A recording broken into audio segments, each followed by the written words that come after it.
Councillors, can I have your attention, please? I welcome you all to this meeting of the Cardinia Shire Council and declare the meeting open.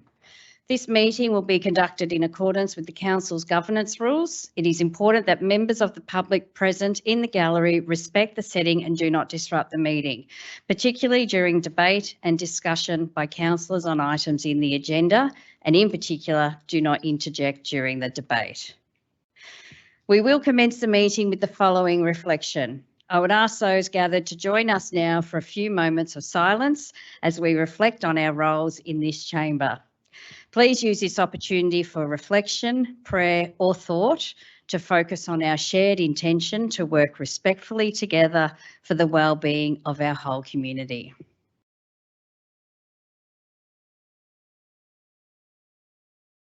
Thank you.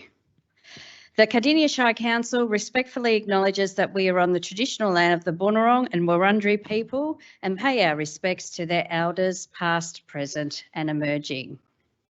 We have no apologies here. Nice to see all councillors well and on board tonight. Thank you. Can I have a motion, please, to adopt the minutes of the previous meetings as listed? I have a mover, Councillor Moore, and a seconder, please, Councillor Ryan. All those in favour? I declare that carried. Councillors, are there any declarations of interest? I see none. The items on today's agenda are as follows. Item 6.2.1, appointment of committee members to the Nobilius Heritage Park and Emerald Museum Community Asset Committee. Can I have a mover, please? Councillor Springfield. Thank you, Mayor. I move the officer's recommendations as listed. Thank you. Can I please ask for a seconder? Councillor Cameron. I will go to the mover, Councillor Springfield, to speak, please. Thank you, Mayor. This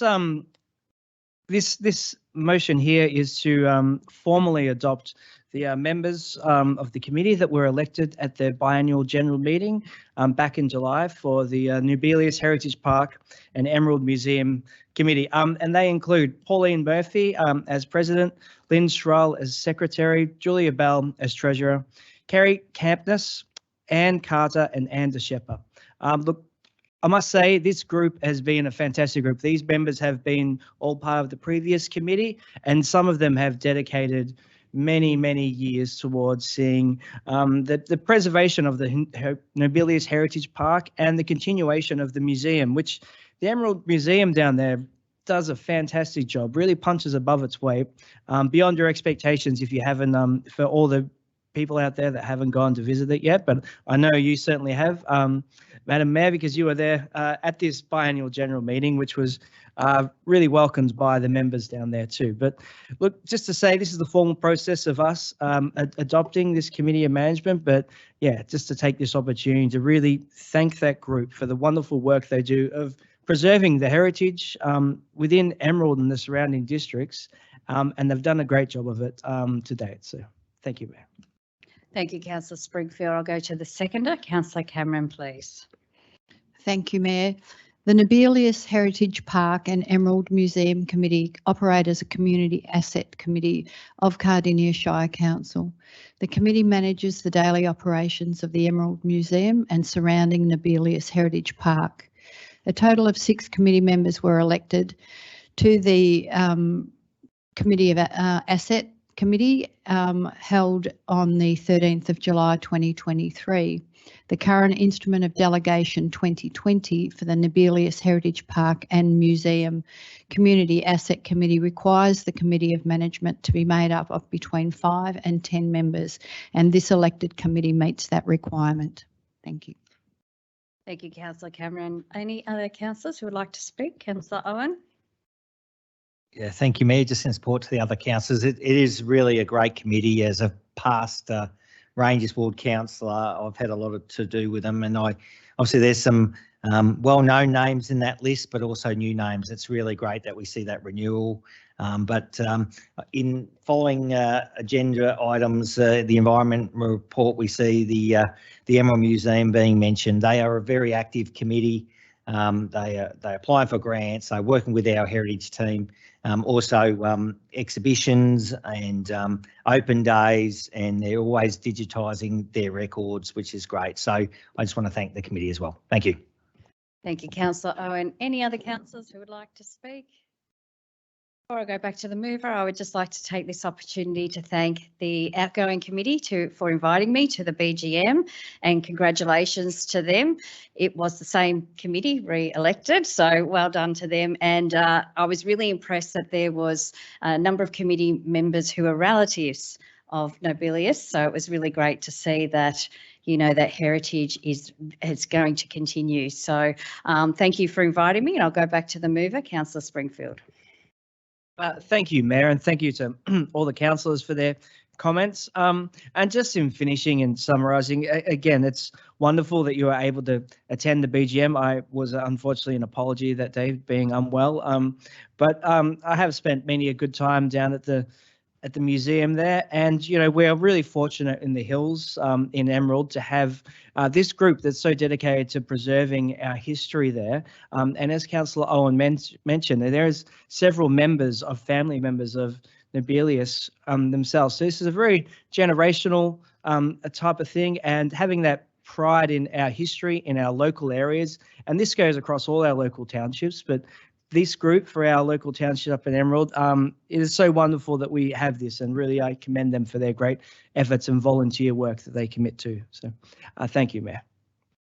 Thank you, Councillor Springfield. So we'll now put this to a vote. All those in favour, I declare that carried unanimously. Thank you. Item 6.2.2, road discontinuation. Let me try that again. Road discontinuance and sale abutting 40 Jefferson Road, Garfield. Can I have a mover, please? Councillor Moore, are you moving the officer's recommendation? Thank you, Mayor. I'll move the officer's recommendation. Thank you. Thank you. Can I please call for a seconder? Councillor Davies, thank you. Councillor Moore, I'll go to you first to speak. Thank you, Mayor, and thank you, Councillor Davies, for your second. Appreciate it. Mayor, this and councillors, this proposal is a classic win-win. It's a win for council, and being able to formally close and sell a redundant piece of unwanted land, and a win for the property owner who, having previously been responsible to maintain the land, even though they didn't own it, are now incorporate into their, no, they can incorporate into their property. The proposal before council tonight is consistent with the adopted road discontinuance policy, which supports the closure and sale of land set aside for roads where it is no longer required. In this case, we can see from the alignment along Jefferson Road, this is one of the several properties where the boundaries are indented from the constructed road alignment. This section of land will never be required for road and other council purposes, and it makes sense for the council to sell it to the abutting owner. This also removes any future liability or maintenance burden for council. Yeah. Thank you. Thank you, Councillor Moore. I now go to Councillor Davies, please. Thank you, Mayor.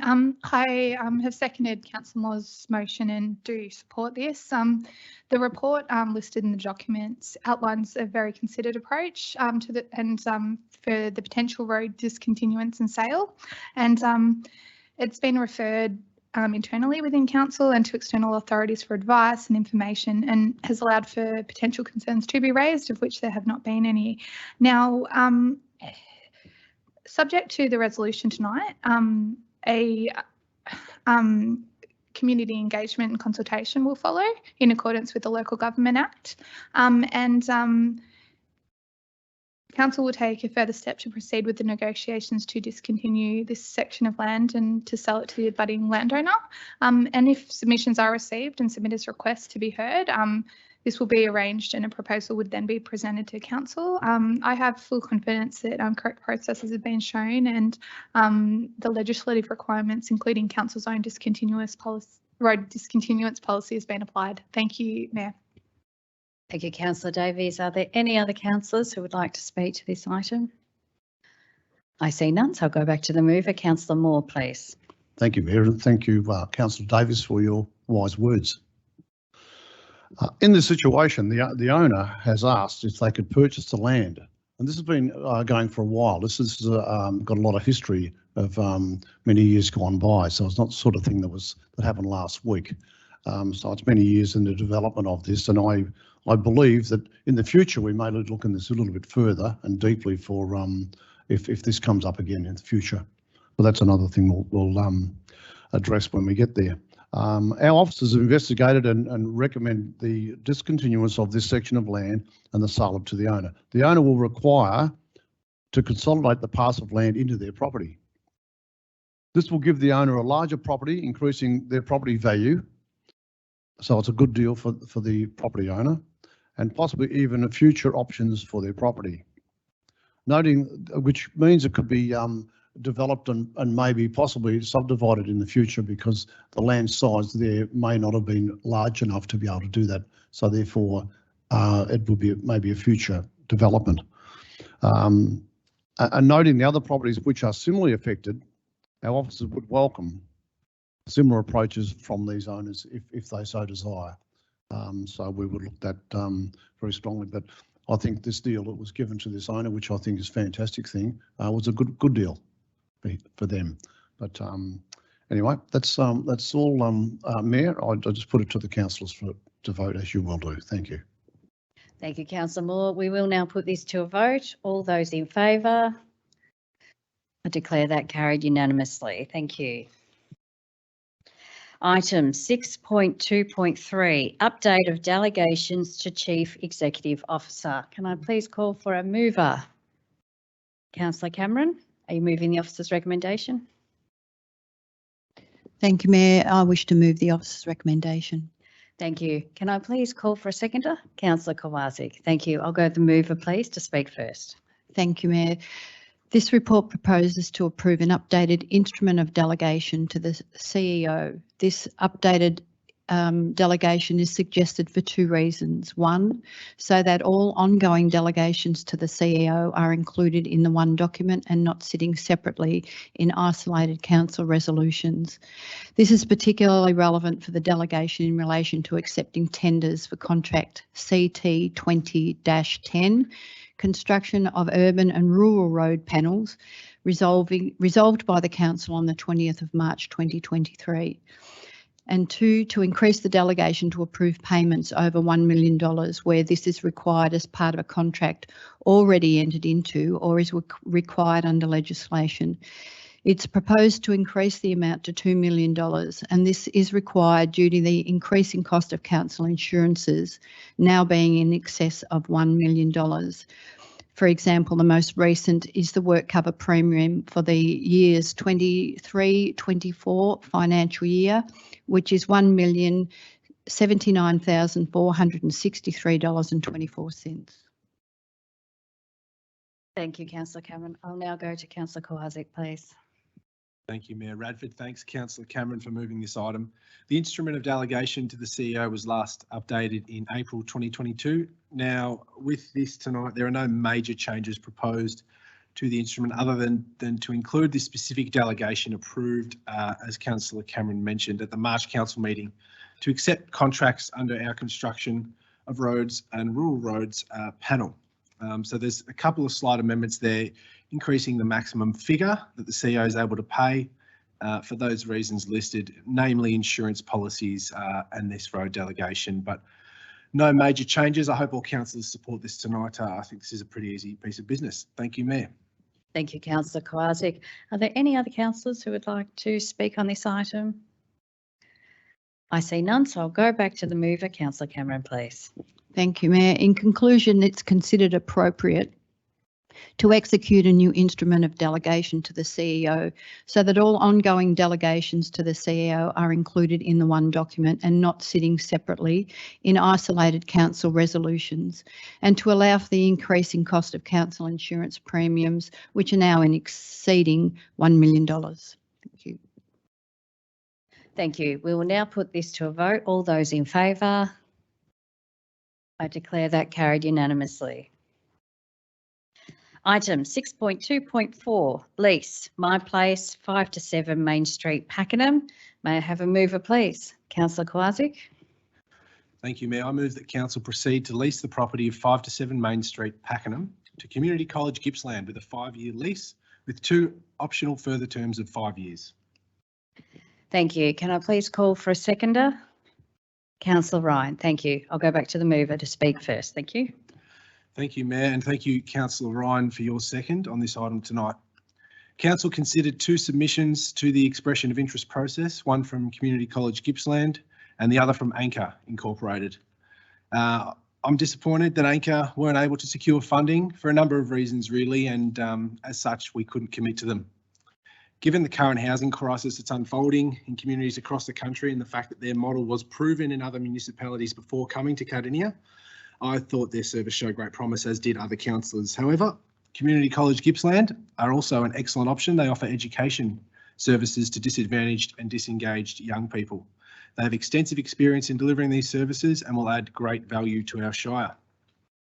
They're also able to demonstrate a strong financial position and confidence in their plans to continue operating. Councillors will know that the college currently operates next to St Pat's on the highway, and they will continue to operate from that site, as well as hopefully the former My Place site.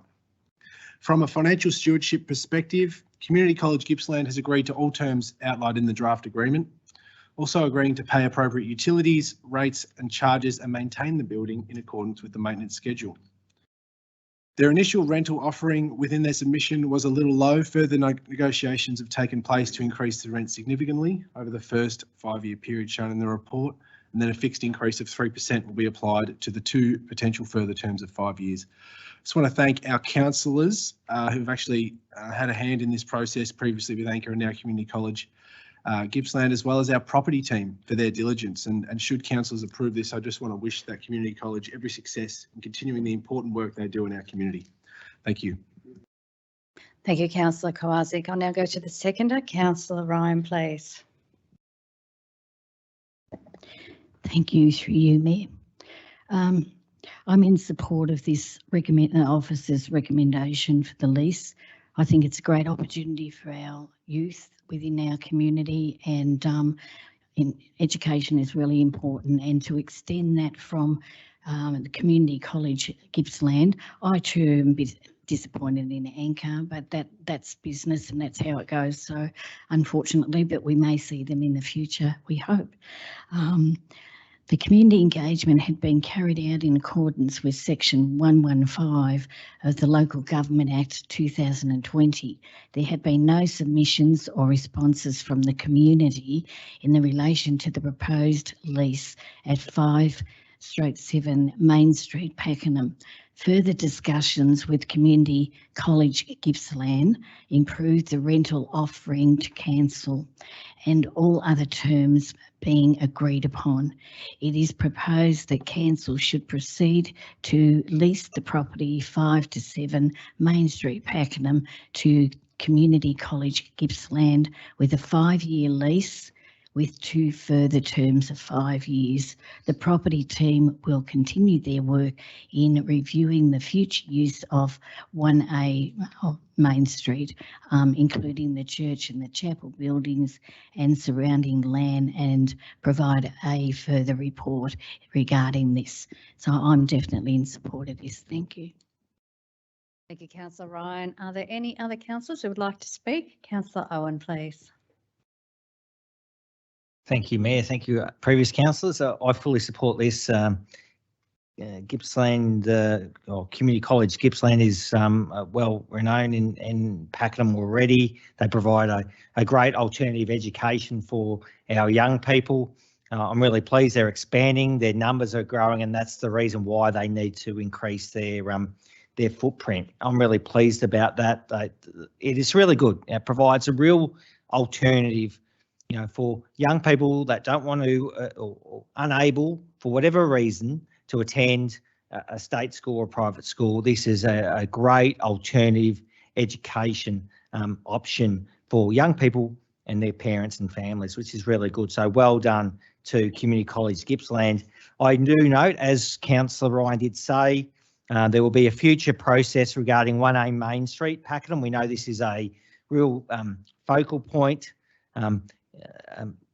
real major building on the corner of McGregor Road and obviously Main Street. It's a very prominent historic building as well for one aspect of this location. So I look forward to having further discussions regarding future uses for 1A Main Street, Pakenham. But I fully support this recommendation. Thank you. Thank you, Councillor Owen. Are there any other councillors who would like to speak for or against? Councillor Moore, please. Thank you, Mayor. I want to echo what Councillor Owen just mentioned, because this community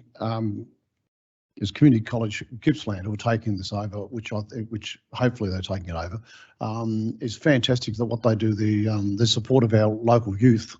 I've seen them in action. I've been involved with this group, and they're maintaining their original block, which is over the road in the opposite corner in the avenue, on the corner of the avenue there. And so it's great they're having the two buildings and working in conjunction together. I think it's fantastic, and I'm only too happy to support this because I can just see a positive outcome for our community. That's what I can see down the track. So I'm looking forward to it coming to fruition if it does, and see what happens from there on. Thank you, Mayor.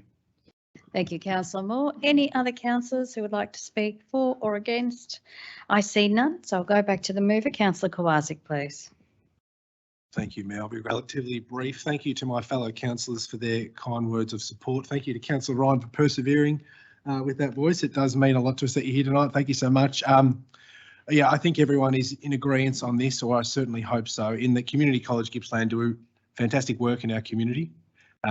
And I hope that they will continue to support our young people, but also to thank our property team, because organising this lease has been a long, drawn out process, as I mentioned earlier. And I think they deserve credit for bringing this one home. Thank you. Thank you. We will now put this to a vote. All those in favour? I declare that carried unanimously. Thank you. Item 6.2.5, appointment of authorised officers pursuant to the Planning and Environment Act 1987. May I have a mover, please? Councillor Davies? Thank you, Mayor. I would like to move the council. Excuse me. I'd like to move the recommendations as per the agenda tonight. Thank you. Thank you. Can I please call for a seconder? Councillor Cameron, thank you. I'll go to the mover. Councillor Davies, please. Thank you, Mayor. Thank you, Councillor Cameron.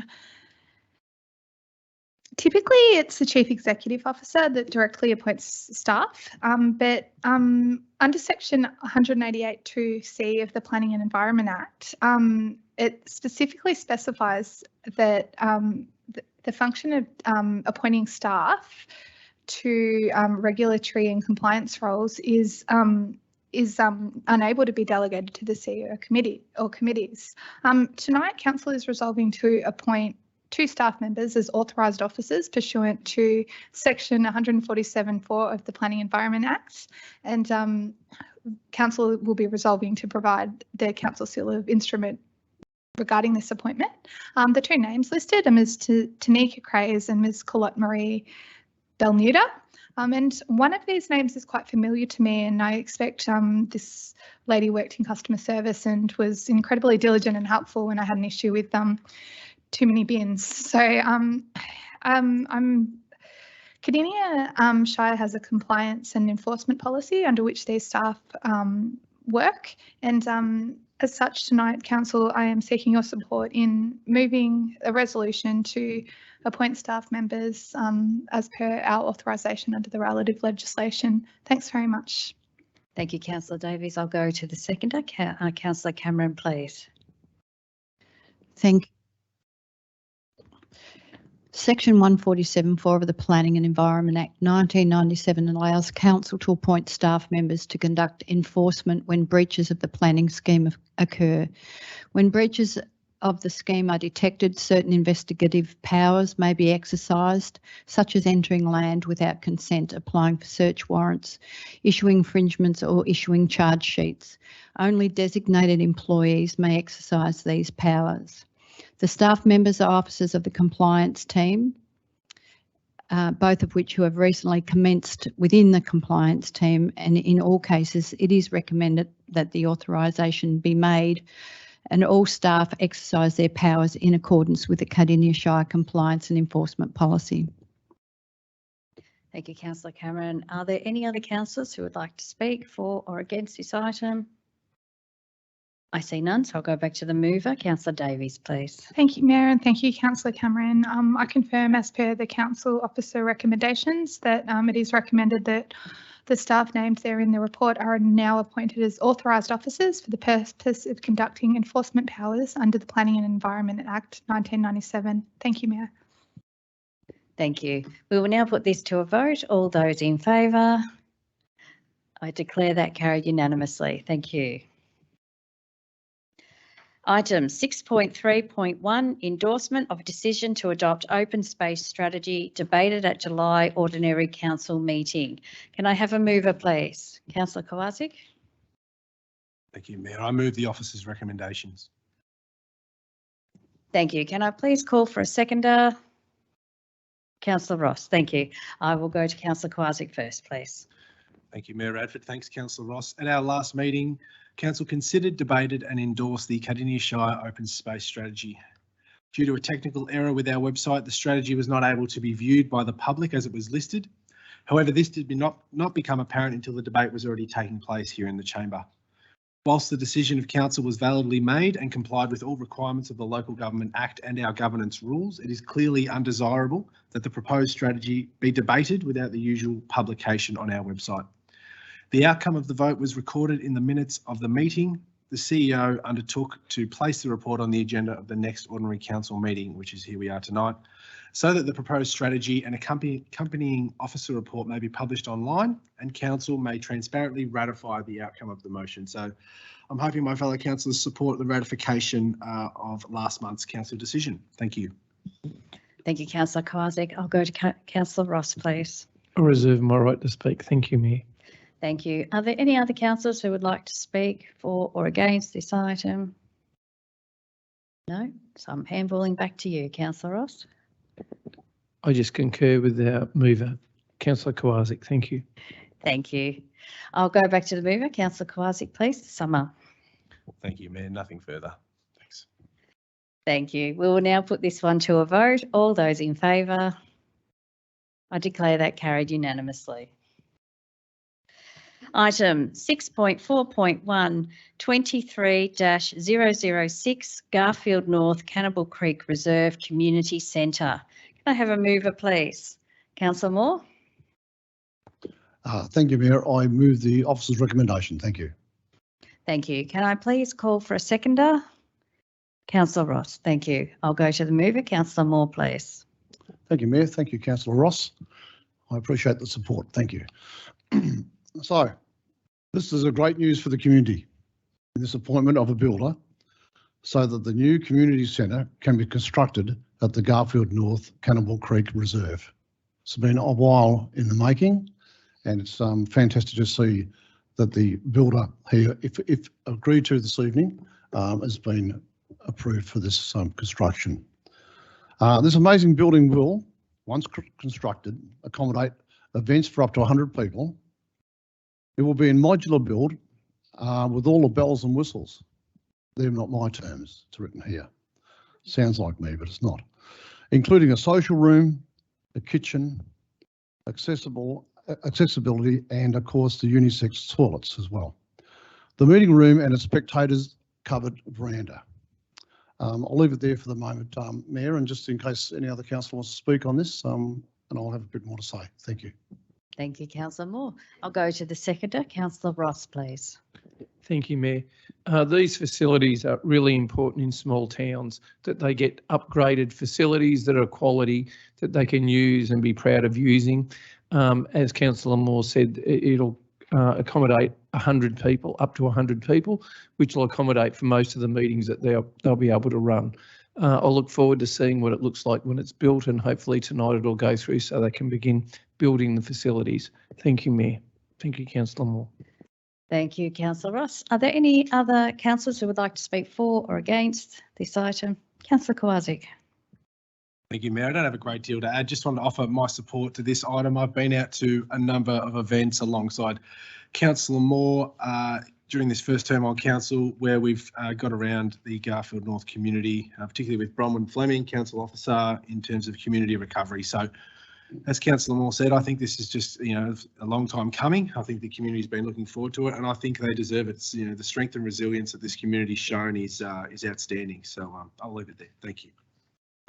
Thank you. Any other councillors who would like to speak for or against? I see none, so I'll go back to the mover. Councillor Moore, please. Thank you, Mayor. This has come about, of course, from the bushfires of 2019. That's where the support for this building is. I've got to emphasise very strongly that this is a community building. It's a community centre for meetings and the like. It's not a actually designated, recommended fire refuge place, but it may help service that if unfortunately if that ever happens again, or I hope not. So it's to support that community. There's not so much of a township there, Councillor Ross said, but they're a beautiful group of people that live in Garfield North. The budget for this project is $2.3 million round figures, with the growing suburbs fund, of course, is major, of 1.3 million, and our own council contribution of 1.003 million.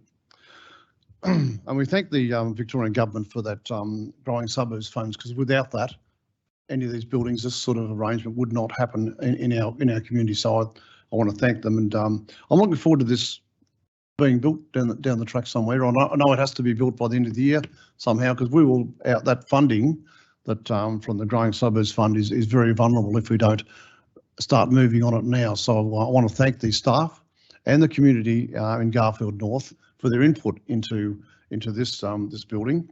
I don't know, there's been a lot of discussions about the whats and wheres and bells and whistles, was it before, of what the end result's going to be, but I'm sure it's going to be a fantastic building, and the benefits will sure outweigh maybe the bit of negative that may be there.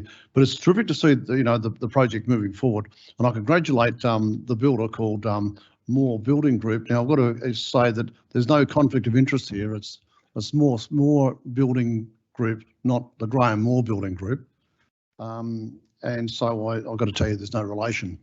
But it's great, and I hope my fellow councillors will see it the same with enthusiasm as I have. Thank you, Mayor. Thank you, Councillor Moore, and I can confirm that Moore Building Group only has 10. You are blessed with 2, so different people. Thank you. We will put this to a vote. All those in favour? I declare that carried unanimously. Thank you. Item 6.4.2, contract 23-008, supply of asphalt and asphalt paving services 2023 to 2026. May I have a mover, please? Councillor Cameron. Thank you, Mayor. I wish to move the officer's recommendations. Thank you. Can I please call for a seconder? Councillor Davies. Thank you. I'll go to the mover. Councillor Cameron, please. Thank you, Mayor. The current supply of asphalt and asphalt paving services contract CT 18-07 expired on the 17th of July 2023. This contract has been used to complete a significant amount of Shire's road renewal programs, which include asphalt patching and resurfacing works, allowing council to meet its requirements under its road maintenance plan. This report considers tenders received for the supply of asphalt and asphalt paving services within the Cardinia Shire for the 3-year period as detailed in contract 23-008, supply of asphalt and asphalt paving services 2023 to 26. The contract is for an initial period of 3 years with the options for a further 2-year extension. Thank you. Thank you, Councillor Cameron. I'll now go to the seconder, Councillor Davies, please. Thank you, Mayor. Thank you, Councillor Cameron. Council's road renewal program is very important. It's required by council to meet its requirements under its road management plan, but it's also an area over the past 12 months that exceedingly has become quite a prominent feature when it comes to escalated complaints to councillors. So part of it due to wet weather, part of it due to wear and tear. Like the issues are complex, but often it's the suppliers and the small business, the businesses out on the road that get out there, get things fixed, get things safe very quickly. And I really think that the reasons behind this should be really discussed and raised. So by seeking applications from a variety of businesses, staff have actually been able to set criteria and then develop mock job sheets inserting relevant prices quoted from a schedule of rates, and then weighting the contractors and then comparing their prices to their overall score. And the beauty of a schedule of rates contract or application means that we can pick the best one, and it can be adaptive based on what's actually being required. And likewise, by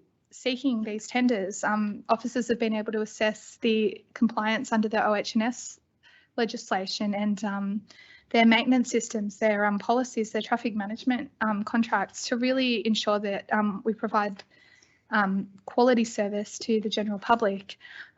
And I think it's really pleasing that 7 businesses provided quality provided applications, and of this, council in the confidential attachment, which councillors have been able to review, that officers have been able to verify that 6 of these represent value for money, represent a confident delivery, a confident service that we can count on. So I really want to acknowledge the effort that goes into this. And whilst it's not glamorous, people notice when potholes are there, or when road surfacing is unpleasant. And at the end of the day too, an unsafe road can lead to fatalities and injuries. And I really want to acknowledge the smart procurement behind this, and the responsive the level of responsiveness that Cardinia will be able to, and the flexibility that Cardinia Shire Council officers will be able to do their work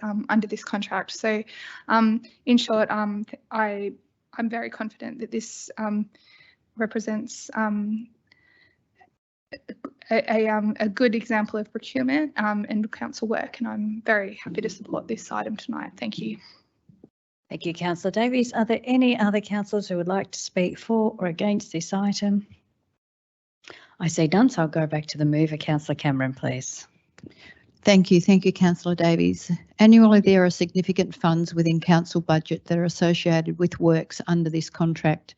In the 2023-24 capital works and operational budgets, it's estimated that there will be approximately $2.5 million associated with works to be allocated under this contract, which will provide for renewal works over 75 plus sites across the Shire. It's recommended that the tenders submitted by A1 Asphalting Proprietary Limited, Boral Resources Victoria Proprietary Limited, Downer EDI Works, Fowler's Asphalting Proprietary Limited, Prestige Paving Proprietary Limited, and R&C Asphalt Paving Proprietary Limited will provide best value for council, and that they should be accepted for contract 23-008, supply of asphalt and paving services 2023 to 26. Thank you. Thank you, Councillor Cameron. We'll now put this to a vote. All those in favour? I declare that carried unanimously. Item 6.5.1, Environment Council Plan Initiatives Quarterly Report. Can I please ask for a mover? Councillor Owen. Thank you, Mayor. I move that this report be noted. Thank you. Can I please call for a seconder? Councillor Kowalczyk. I'll go to the mover, Councillor Owen, please. Thank you, Mayor. Thank you, Councillor Kowalczyk. This quarterly report provides an update on projects, services, actions that are undertaken by council to deliver on the council plan focus area number 3, thriving environments and its associated initiatives. So there are a broad range of projects, services and actions delivering environmental benefits throughout the organisation. While many of these occur within or are led by the Environment and Infrastructure Group, most of the organisation is involved in the environmental sustainability to some degree. Council plan initiatives and how they link to sustainable environment policy themes around biodiversity, climate change, water, waste and recovery, waste and resource recovery. This is a really good quarterly report. I thank the officers involved in delivering, sorry, my water bottle's gone, this report, but there's some really good things in this report that I want to flag. Regarding biodiversity, the Cardinia Creek Catchment Deer Partnership Project. The council is the lead agency in the Victorian Government funded Cardinia Creek Catchment Deer Partnership Project. This is a multi-agency partnership between Council, Parks Victoria, Cardinia Environmental Coalition and the Cardinia Deer Management Coalition. We do have a problem with deer in our Shire. I'm really pleased that Council is working with the assistance of the state government through funding, but working with the Cardinia Deer Management Coalition to deliver a program to really try and really address the concerns associated with deer. So currently, as part of this project, contractors and council officers conducted drone surveys with the thermal cameras to determine deer numbers and density at the Beaconsfield Flora and Fauna Reserve. Also, the Brennan Avenue Bushland and Stony Creek Reserve in Upper Beaconsfield. And Council also hosted an online forum in conjunction with the Invasive Species Council, which was attended by 60 participants. So I know there was also a recent survey went out, to probably most, it was within my ward, but I look forward to those results coming to Council because deer is a real problem, and I'm really pleased that Council is helping to address that. That's really good. Just moving on, the Kinder program wrap up. So Council provides a limited number of free environment education incursions to 4-year-old kindergarten programs in the Shire to encourage children to connect with their local environment and teach them simple actions to improve and protect our environment. So this program is fully funded by Council. This year, Chooktopia was engaged to deliver an expanded Kinders program covering topics. In the report, like biodiversity, water and climate change. So in the report, it lists the Kinders. It is an over-subscribed program, but it's really great that a number of kindergartens got that program. It's really good. Talking about heritage earlier, the Emerald Museum Collections and Community Resilience Project. There's a program that enabled 100 objects from the Emerald Museum collection to be digitised for the preservation purposes. Images are uploaded to the museum's publicly accessible online collection management system to help expand the museum's reach to researchers, schools and the wider population. So well done to the Emerald Museum. And finally, regarding water, Beaconsfield Community Complex rainwater harvesting. So a project has been fully funded by Council, but a contractor has been engaged and works are taking place to install a rainwater harvesting system at the Beaconsfield Community Complex. The system will provide rainwater to flush the main toilets in the facility and supply garden taps. So it's a great report and I look forward to hearing from other councillors. Thank you. Thank you, Councillor Owen. We'll go to our seconder, Councillor Kowalczyk, please. Thanks, Mayor Radford. Thanks, Councillor Owen, for moving this on tonight. Yeah, obviously a fantastic report. One of our favourite quarterly reports. Comes from the back of our sustainable environment policy, and it's always good hearing councillors highlight what some of their favourite things have been from the quarter. I always like to highlight story time of the truck driver because I just think it is undeniably cute. And I think it's one of our better good news stories where we get some of our very popular rubbish truck drivers to go into our local libraries and read stories to kids. Always some great photos come out of that. Councillor Owen mentioned the Kinders program wrap up, but again, that's another program where I think it's really worth our time as an organisation, as a council, to invest time in educating our young people and getting them excited about waste and resource recovery and worm farming and just understanding that we're part of the environment that we operate in. So I think it's fantastic. I also just want to acknowledge our environment team for the highlights of 23-24, so what's coming up next year. You can obviously have a look there right at the end of the report. It's been an addition that's come into the report that I think is fantastic, and it goes through our various different plans, policies and strategies, and some highlights that are going to happen for this financial year. So I just think it's well written and really covers, if you do have a bit of a green thumb and you're interested in what council's doing in this space, I think it's excellently well written. So thank you. Thank you, Councillor Kowalczyk. I will now go to Councillor Ryan, please. Thank you, through you, Mayor. I just wanted to mention one because the community has been really concerned about this area, and I had some photos sent through to me from the officers in reference to this area. It's the Pakenham Secondary College Planting Day at Henty Lily Pond Beautification Works with Pakenham Secondary College. The project was jointly funded by South East Water and the Council. On the 18th of May, Council partnered with Pakenham Secondary School College to plant 800 Indigenous local native plants in the northeast corner of the Henty Lily Pond. This has been an 18-month project in cooperation with the school, Western Port Land Care, South East Water and Council to transform a weedy, overgrown school frontage of the Lily Pond into the important native habitat zone that will attract native animals while enabling students to further their studies.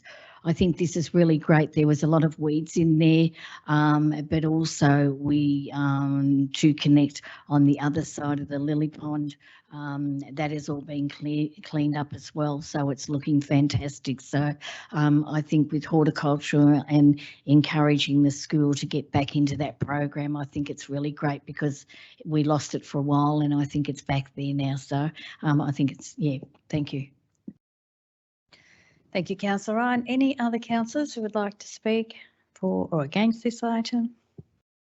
I see none, so I'll move back to the mover. Councillor Owen, please. Thank you, Mayor. Thank you all other councillors for your input. Just a couple of other items I just wanted to add, if that's all right. The Peri-Urban Weed Management Partnership. So the Peri-Urban Weed Management Partnership program provides $4 million of funding from 21 to 25 to protect native plant and animal species in Melbourne's peri-urban areas from high-risk weeds. And I'm really pleased that council received funding for this. Cardinia Shire was successful in securing funding through the Victorian Government's Peri-Urban Weed Management Partnership program. The funding will be received over 3 years to deliver the 21-25 Cardinia catchment rehabilitation project in conjunction with project partners Parks Victoria and the Cardinia Environment Coalition. So this is along the council is the lead agency and will support weed management across approximately 330 hectares of public land. The program supports the management of the Beaconsfield Flora and Fauna Reserve, otherwise known as the Beaconsfield Reservoir, the Stony Creek Reserve and Brennan's Reserve, both in Upper Beaconsfield. So that's really good. I really am thankful of council officers regarding that. And finally, our green waste drop-off results back in March and May, we did green waste drop-offs. I'm really pleased. Some of the stats are quite impressive. At March, we had 822 vehicles. They diverted 146 tonnes of green waste material from for mulching and composting. So instead of maybe being burned, it was turned into mulching and composting, 146 tonnes. And back in May, also similar results.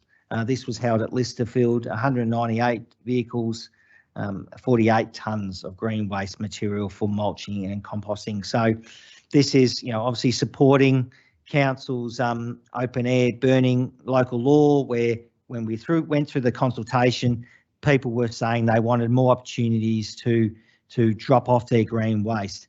Yes, it does take a bit of effort, trailer loads, etc. But for those people willing to engage in that service, that's really good, great results. I'm really pleased council is continuing to deliver that service, that option. So I move the report. Thank you. Thank you, Councillor Owen. We will now put this to a vote. All those in favour? I declare that carried unanimously. Item 6.5.2, Quarterly Performance and Growth Report. May I have a mover, please? Councillor Davies.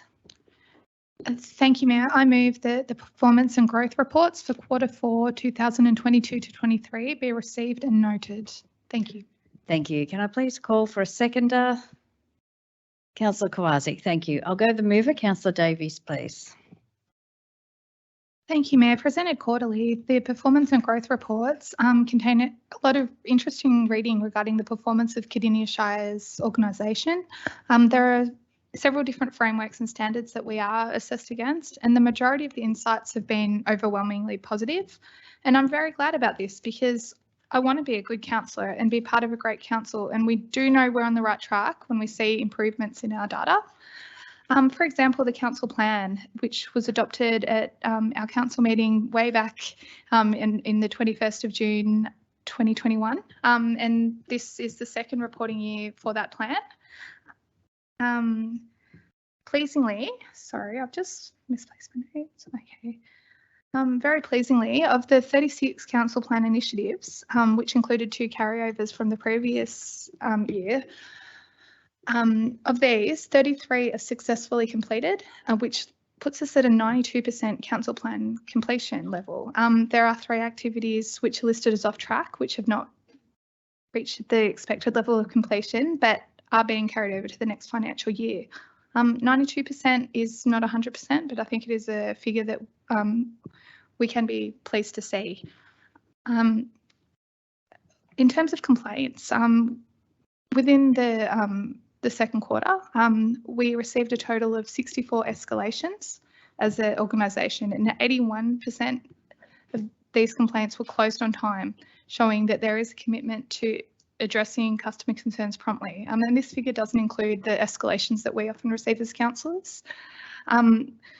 Now, the household growth rate in the Shire is certainly something I monitor, and it's slightly lower. We're at just 3 households per calendar day for the current financial year. Still a big growth rate. It's the amount of pressure on our municipality due to the growth in the townships and the competing hills precincts and the competing rural precincts. It's very diverse work, and interestingly, also the number of residential subdivision lot applications lodged is also 20% higher compared to the same time last year. So perhaps the pandemic and the impacts of that are slowly going away, and one day we won't talk about it anymore. It's interesting to note the legislative program where, because council monitors proposed legislation as bills are introduced into Parliament, and has noted that currently no bills are before the House that require any action or advocacy on behalf of council. I'm pleased to note that council is lobbying the state government when and where as required regarding any bills that would shift costs onto the council or increase the council's responsibilities without appropriate recognition being detailed in the legislation. Cost shifting continues to be a matter of concern right across the sector. I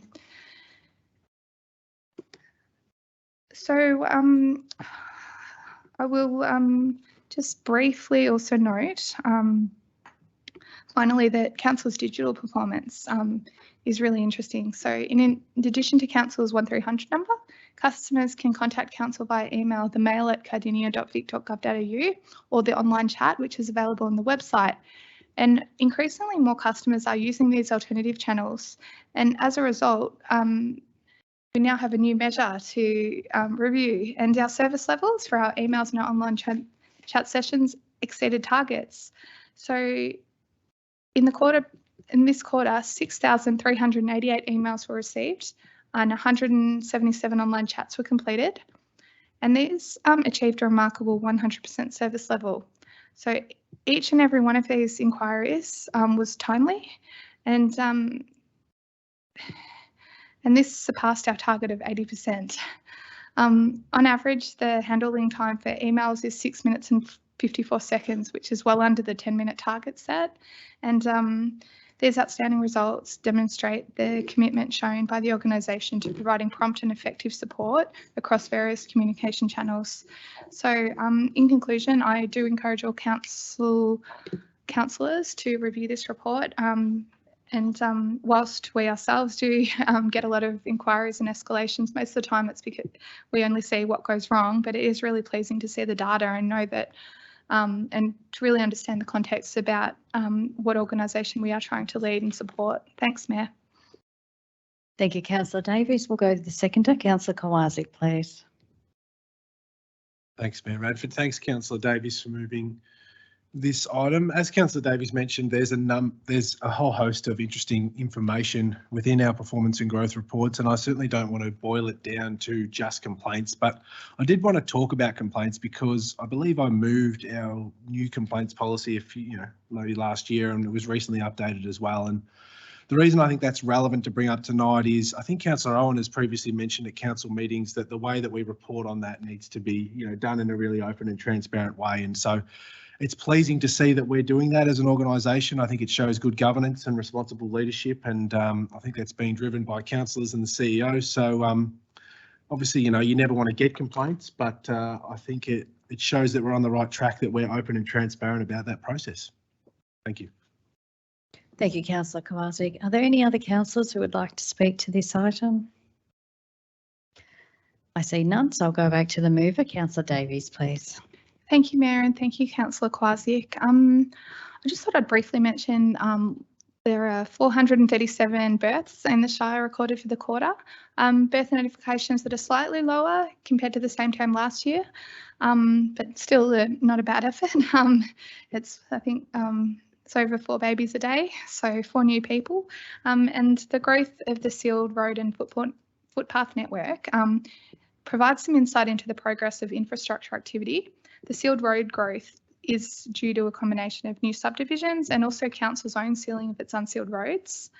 And there were 3.52 kilometres of sealed roads constructed, which is 60% higher than the same time of the year before. So pleasingly, our speedy development does appear to be back on track, and I'm very really heartened to know that that we can approach our work knowing that we are still a growing, rapidly developing Shire, and I think it's absolutely essential that that we respond to our community and get as much information as possible, and that includes the data.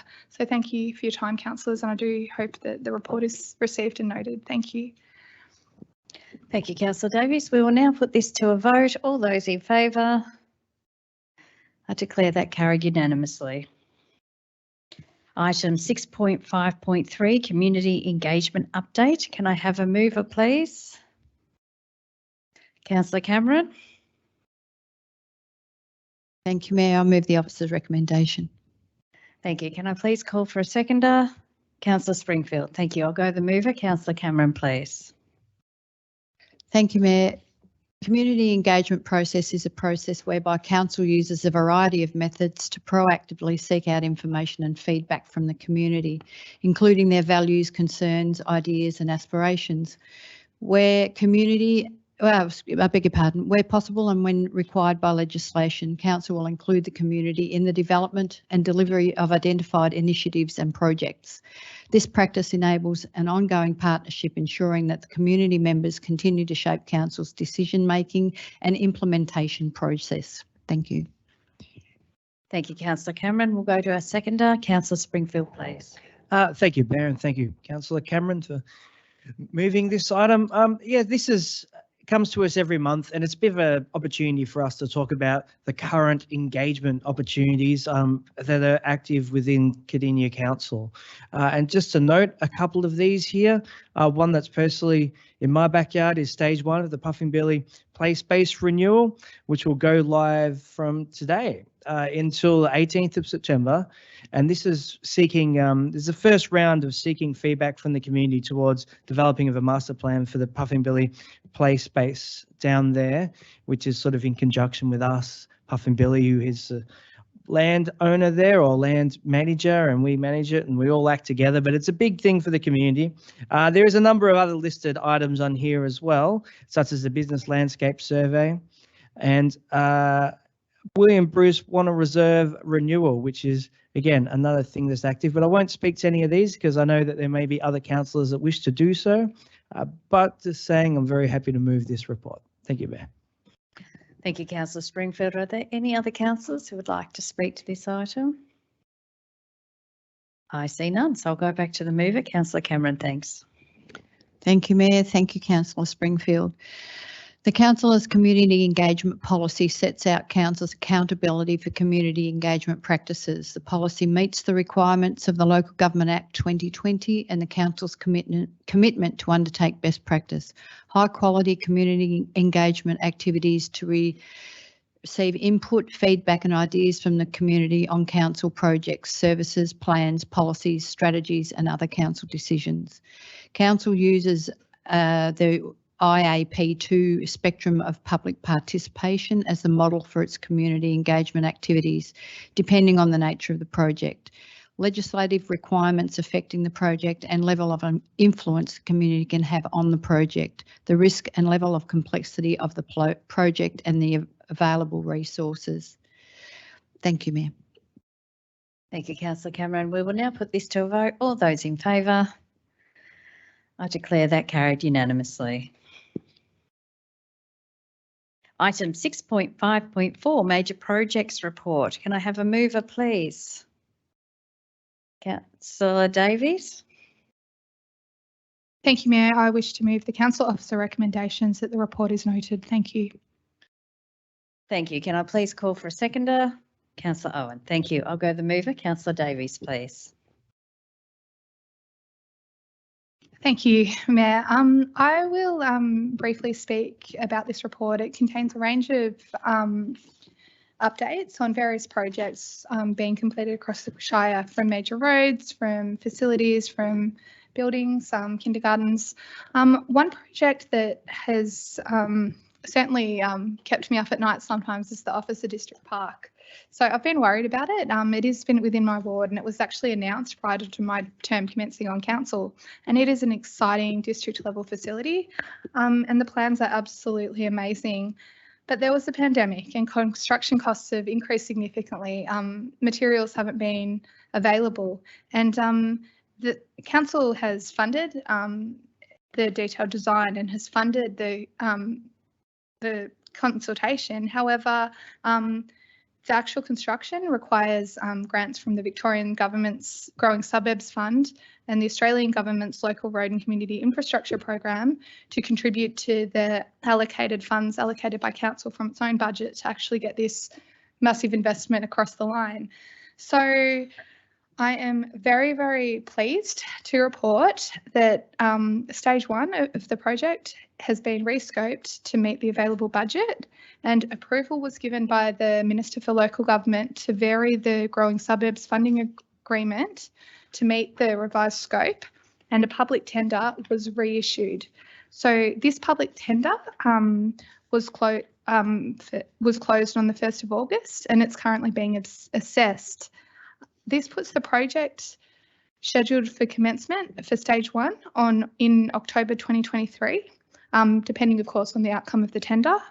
Fingers crossed everything will fit within the budget and the funds. I'm really excited. I think it is going to be a huge win for our growing community. I'm just glad that despite the huge challenges, the project team have worked with their partners in other levels of government, have kept us informed and worked with the community, and hopefully we get this one off the line. It's the blood, sweat and tears that have gone into this park is it's totally going to be worth it. But I'm just so grateful that of the resilience shown. So I will leave it to other councillors who may wish to note initiatives within their own wards. Thank you, Mayor.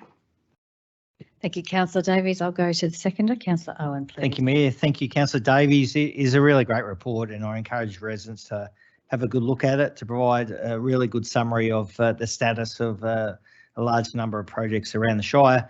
Just briefly, Upper Beaconsfield Rec Reserve cricket net renewals. I think a year or two ago, I inspected the condition of these nets and definitely they were well and truly in need of a renewal. So I'm really pleased with the support of the state government and obviously council budgets.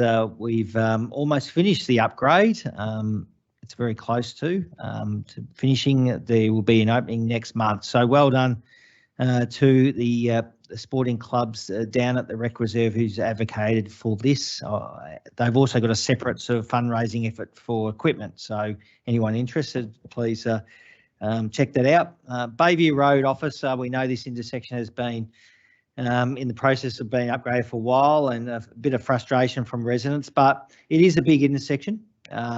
So the upgrade of the intersection will be fully signalised crossroad, with the southern leg of Bayview Road being constructed and connecting into the development of the southwest. Ultimately, this southern leg will connect to the Monash Freeway via the future Officers South Road interchange.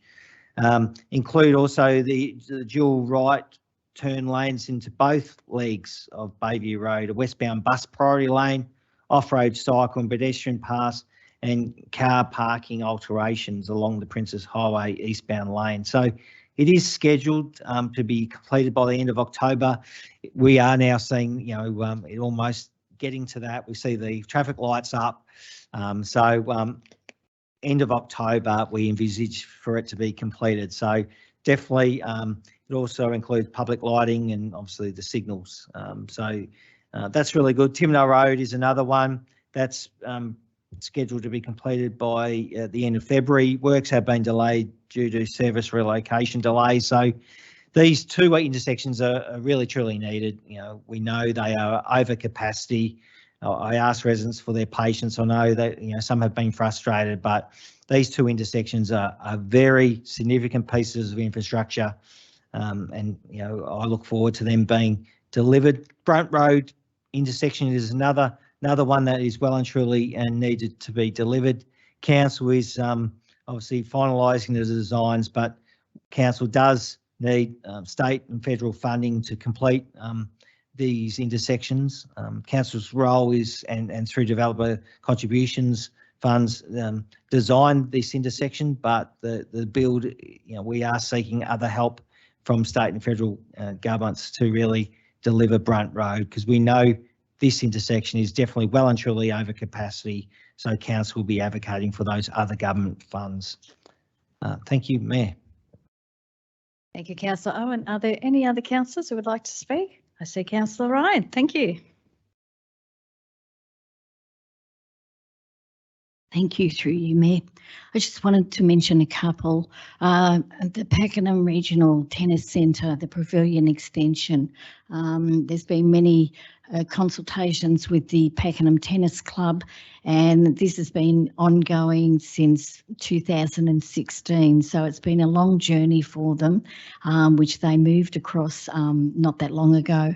But the project proposed to extend the Pakenham Tennis Club relocation, comprising of steel frame structure, a full height glazing kitchenette, a unisex toilet facility, a balcony, overlook the courts, provision for 2 persons lift, and the existing external play area, which is being moved slightly. It's been fully funded by council. The project is expected to be completed by the end of 2023. The tender of the construction has been awarded and the works commenced Monday, the 7th of August. So been down there and construction has already started. The tennis club, Pakenham Tennis Club, are really excited about this because they've waited a long time, and they're top of the class courts, and some of the courts have been adjusted for our senior players as well, because they need a different type of set. So I'm really pleased with that because it is a long project, and it's all happening there. And I've seen the plans for the new extension, and it's going to look fantastic, and it's going to be serviceable for Pakenham Tennis Club. And the other one is the Pakenham Youth Hub, scheduled to be completed in mid-2024 now. The project continues to experience delays through the construction of the building. Council officers continue to work with the consultants and the contractor to reduce further delays in this project. This project is in James Street, and it's for the youth that are at utilise my place at the moment, but will be moved across there. And our youth are getting really excited because they're seeing the progress happening very quickly now, and they just want to be in there and utilise the building. So they're two projects that I think that have been a long time coming, that are in action, and hopefully not too many delays. Thank you. Thank you, Councillor Ryan. Any other councillors? Councillor Kowalczyk, please. Thank you, Mayor. Just a little bit of good news, bad news with this one tonight. I'm going to start bad and end on a positive. I just want to talk about the McGregor Road duplication, including the Henty Street intersection. So the project description is an upgrade of the intersection to a signalised intersection. Councillors will know the area we're speaking about here under the Sky Rail. Council and DCP funding is in place to complete the design. However, additional external funding is required for the project to proceed towards construction. So just putting a call out for the state government here, we don't want to be left holding the bag as a council, and I think it would be a poor look for, you know, the LXRP project to finish, the Sky Rail to open up, and McGregor Road to still be single lane underneath it. So just putting that call out there. On a positive note, the footpaths program, 23-24 footpath program, there's a number of footpaths that are planned as part of this program that are actually in the Pakenham Hills ward that are strategic connectors. And as a runner in Pakenham, I find them very useful. I also see that Henry Road, north side opposite IYU, is getting done too, Councillor Ross, so you'll be absolutely thrilled about that. So a number of councillors are strong advocates of our footpath program, but it's always pleasing to see when it comes up, because it really does enable connection across our Shire. There's one listed here on the Princess Highway, north side behind Ebony Drive in Pakenham, that is a missing link of footpath and has been for ever since the Cardinia Lake State was built. And it means that people with a wheelchair can't actually get from a bus stop there back towards the main part of Pakenham. And I've been advocating to get this done for a very long time. And although it's not done, it is on the list, and that's a good sign. Whenever you see your project on the list, that means things are looking up. So yeah, the 23-24 footpath program, I want to thank the officers involved in putting that together, because I think it'll have good outcomes for our community. Thank you. Thank you, Councillor Kowalczyk. I'll now go to Councillor Cameron, please. Thank you, Mayor. And just two good news stories for Western Port Ward, the Kooyurup Bowls Club room upgrade. It includes a proposed demolition of the existing clubroom facility and construction of new clubhouse with general community, including 2 social rooms, bistro area, community room, meeting rooms, kitchen, bar, 2 change rooms areas, first aid room, and a covered spectator area and car parking. This project is jointly funded by the Council, Victorian and Australian government agencies, and construction tender closed on the 4th of August 2023, and submissions are currently being assessed. The second one is in the Strategic Road Sealing Program and is Mount Lyell Road at Heath Hill. You've probably never heard of Heath Hill, but it's at Pakenham. It's at Lang Lang East. So the construction of Mount Lyell Road, Heath Hill, includes pavement, some curb and channeling, and underground drainage works. This project is fully funded by Council. The scheduled construction is to start in October, November 23, pending outcomes of the tender, and the works are expected to be completed by April 2024. I know there were a couple of residents in Mount Lyell Road who thought they'd never live to see this happen, so they'll be able to celebrate with a big party at the fire brigade shed when the works start. So thank you. Thank you, Councillor Cameron. Any other councillors who would like to speak to this item? I see none. Thank you. So I'll go back to the mover, Councillor Davies. Thank you, Mayor, and thank you, councillors. It's really exciting working at a Shire with so many great initiatives and major projects. Prior to closing this one off, I'd like to briefly mention the Early Learning Centre projects, Kernboon, which is at Timbertop, the Children and Family Centre, Townnan and Brent Road, the Integrated Child and Family Centre, and Thurles Road, an Integrated Child and Family Centre. These are massive projects with 3 kindergarten rooms, as well as a 4th room which can be used in times of peak demand, with consulting rooms, with staff rooms, amenities, and beautiful outdoor play spaces. The majority of these have been funded by developer contributions, Victorian government contributions, but they are being delivered by council. And I want to acknowledge the massive efforts being undertaken by council's officers to get these projects over the line. Timbertop at Kernboon officially opened for the start of term 3, and we expect Townnan to actually open and be operational from January next year, and Thurles Road the year after. And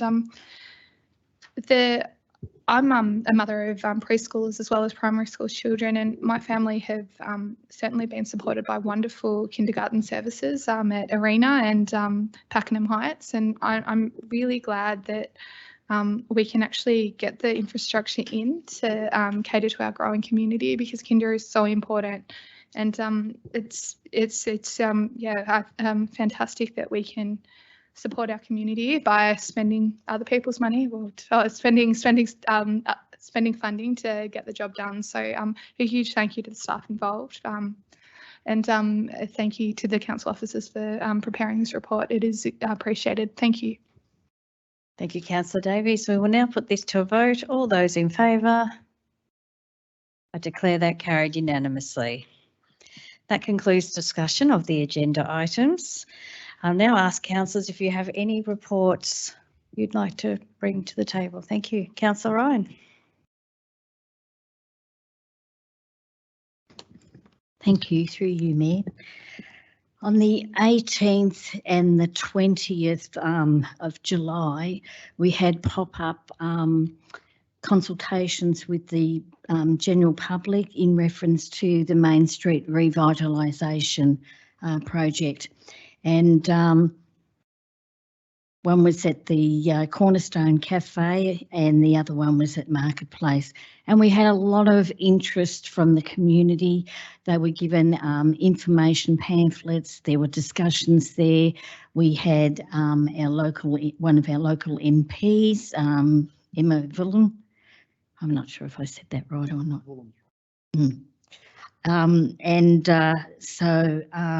And she thinks the project is looking really, really good, and so, you know, just getting a general idea of how people feel and giving their input in what they would like to see.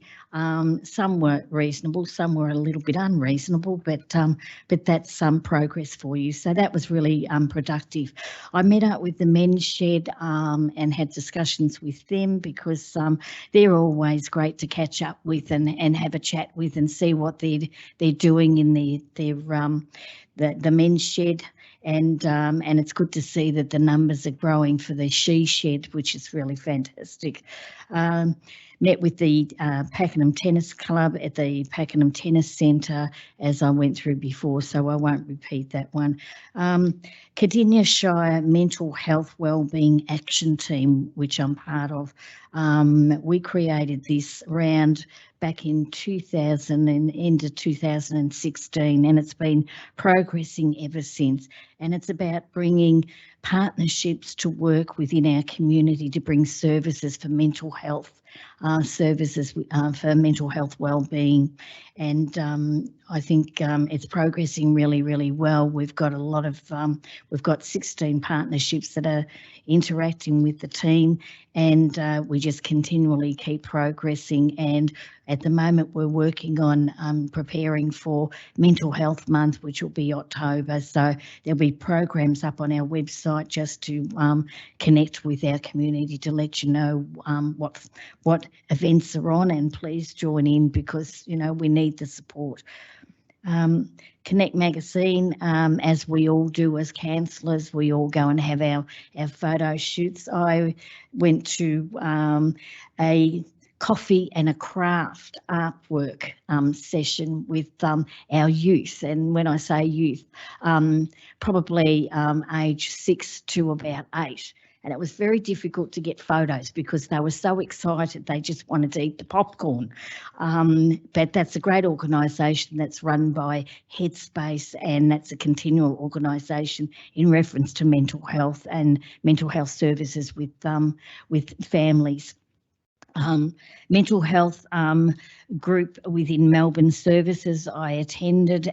We had specialists from all around the world join. It was a 2-day conference, and it's in reference to where do we go, what's missing out, what services are the most important. And what we discovered from some of the conversations were that some of our mental ill health, diagnosed mental ill health, their services are lacking because there's not enough funding there, and they're the ones that need the services more than anyone else. And so we're advocating very intensely between us in Australia and all around the world. So we're hoping to continually work on that journey.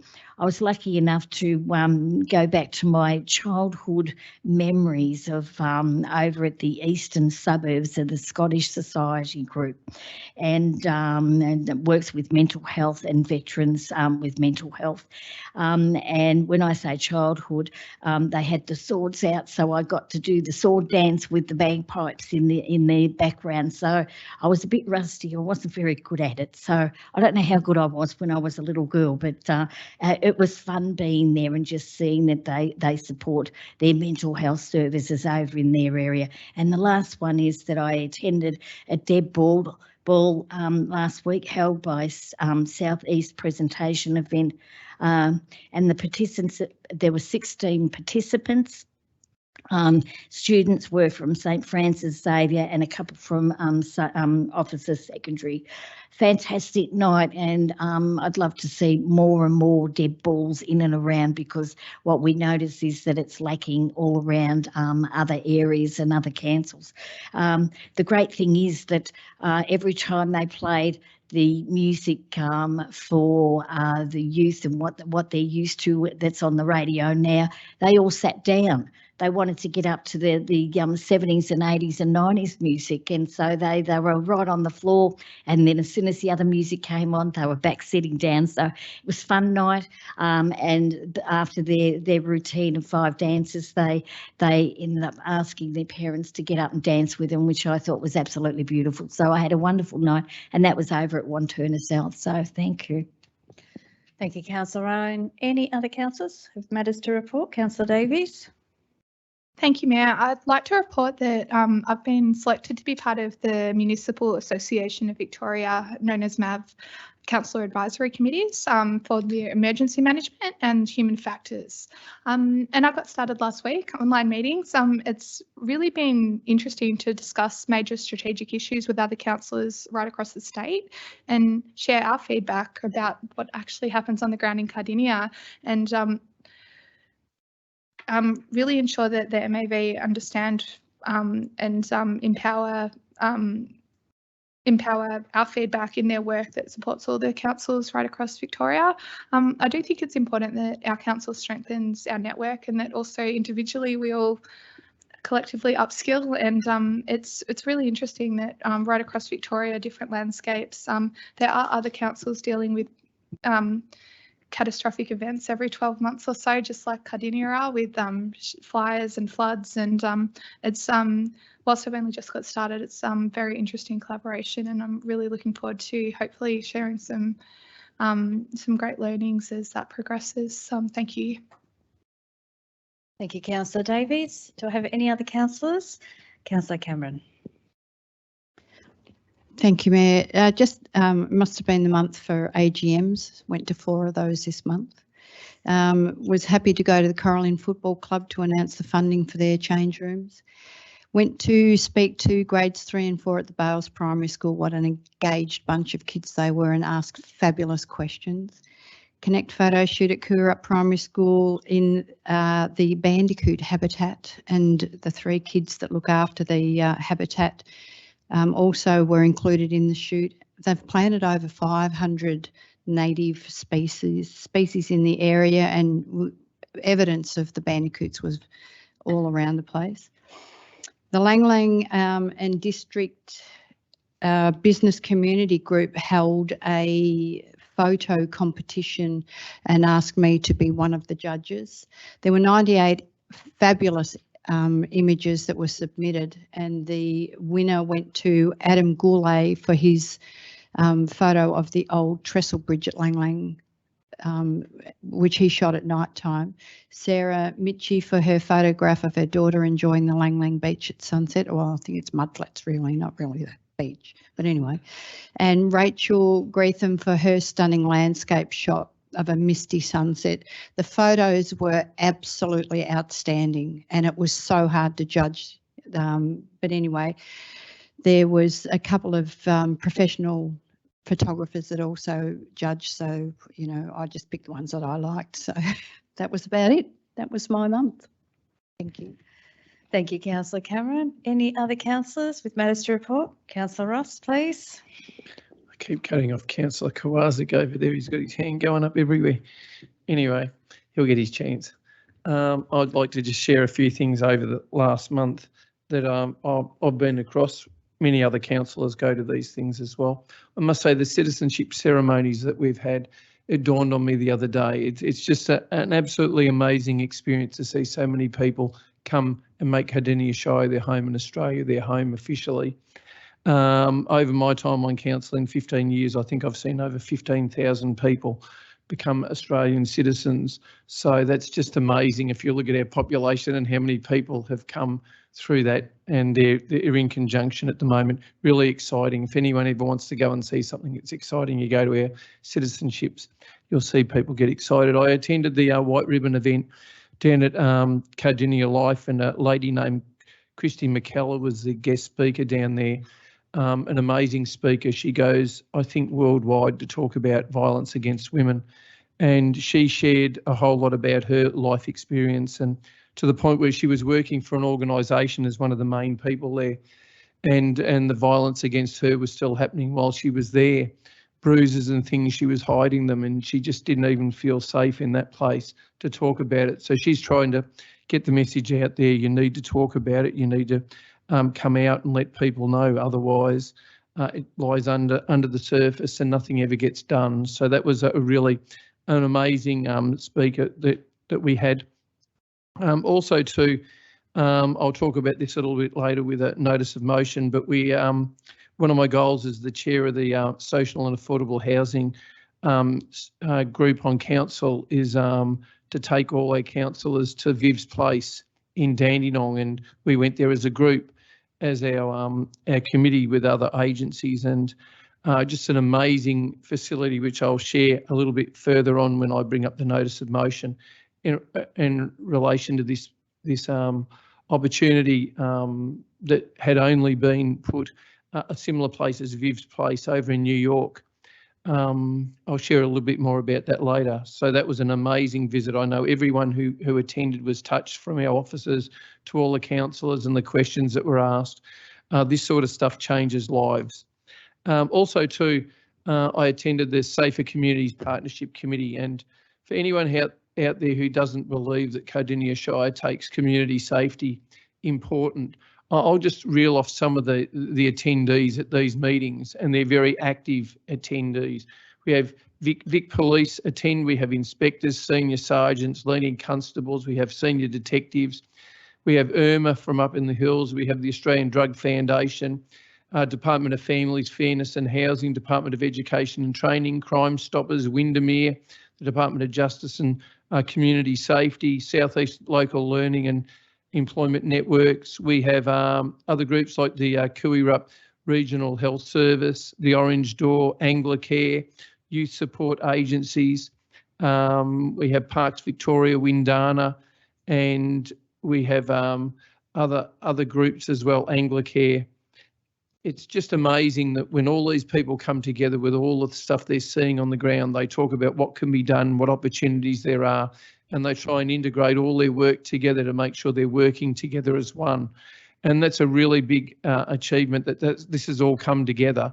because if you don't work together, we're silos, and we've seen what happens when there's silos in this space.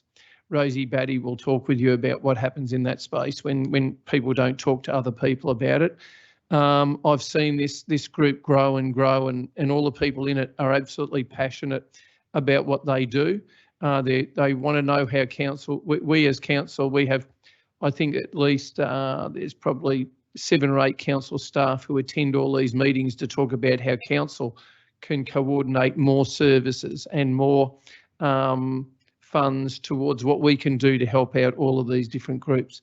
Anyway, that's an amazing experience that I go to every month. They tell you where it's up to. They have all the statistics on how many rough sleepers there are, how the what's happening in the community as far as people are doing it hard. They've got statistics. They talk to banks. They talk to all the different agencies about what's happening on the ground. So you're getting real-time information about how the Shire is going. I thought that's a really, really important group, and I really must say it's an eye-opener, because you find out what's really happening that you don't see. A lot of people, we're so busy in life, we just go about doing what we do, and occasionally we see bad things happen, and we're not sure if anyone's even listening or knowing. These people know, they in fact even know all the names of the rough sleepers in the Shire. So, I mean, they do their research, they know their stuff, and they know what their situations are, and they're trying to help them all individually with what they're doing. And it's just amazing. Anyway, that's just a little bit of what I've been doing. I'll leave it for some other councillors to speak. Thank you, Councillor. Thank you, Councillor Ross. Who shall we pick? Oh, Councillor Kowaczyk. Thank you. Thanks for remembering little old me, Mayor. Really appreciate that. No, thank you. I really enjoy reports by delegates, as we all do. It's nice to hear what my colleagues have been up to. Yeah, extremely busy at the moment, Mayor, like everyone else, but just a few highlights for the council and our guests in the gallery tonight, of course. I attended a planting day in Lovers Lane in Garfield with the Cannibal Creek Land Care and Budget Land Care group.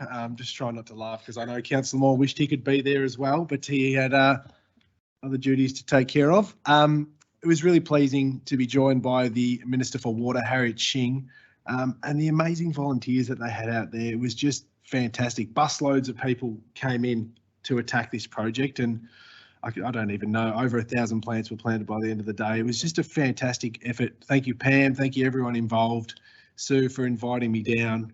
It was a pleasure to be a part of it. I had a couple of visits to Parliament, which was a real treat with our Mayor. And I'm sure the Mayor will want to talk about Interface Week launch. But one of the other ones we went to was we were just invited in by our local member, Emma Vorlin and Michael Galea from the Upper House. Just a really important day, because sometimes advocacy, I think, is best when it takes place at a face-to-face level. And just want to thank our Mayor for her leadership in this space. I think it's something that we do as an organisation and as a council really, really well.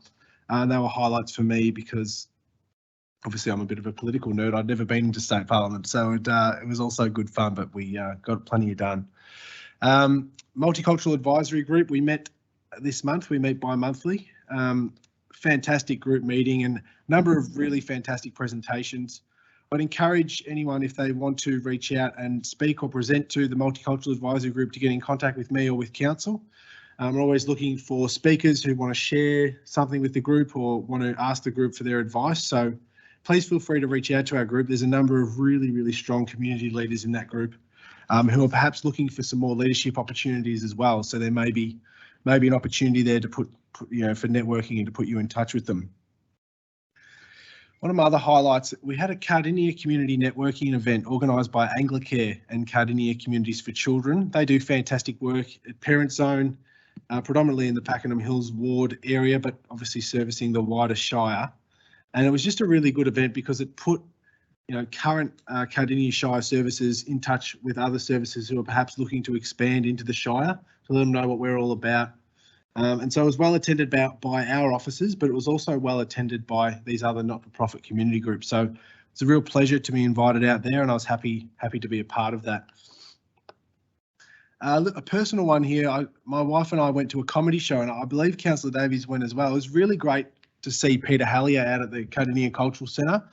A number of councillors have talked before around getting more, sort of big name events happening locally for our community to enjoy. And if you're a fan of Peter Hallier, which I certainly am, I thought it was fantastic. So well done to our staff for organising and facilitating that. I thought it was a real highlight to see Peter Hallier in Pakenham. And I just have to quickly finish with our Matildas. I'm not going to take any credit from them, but as a massive sports fan, anytime an Australian team is representing us, I think you've got to get on board.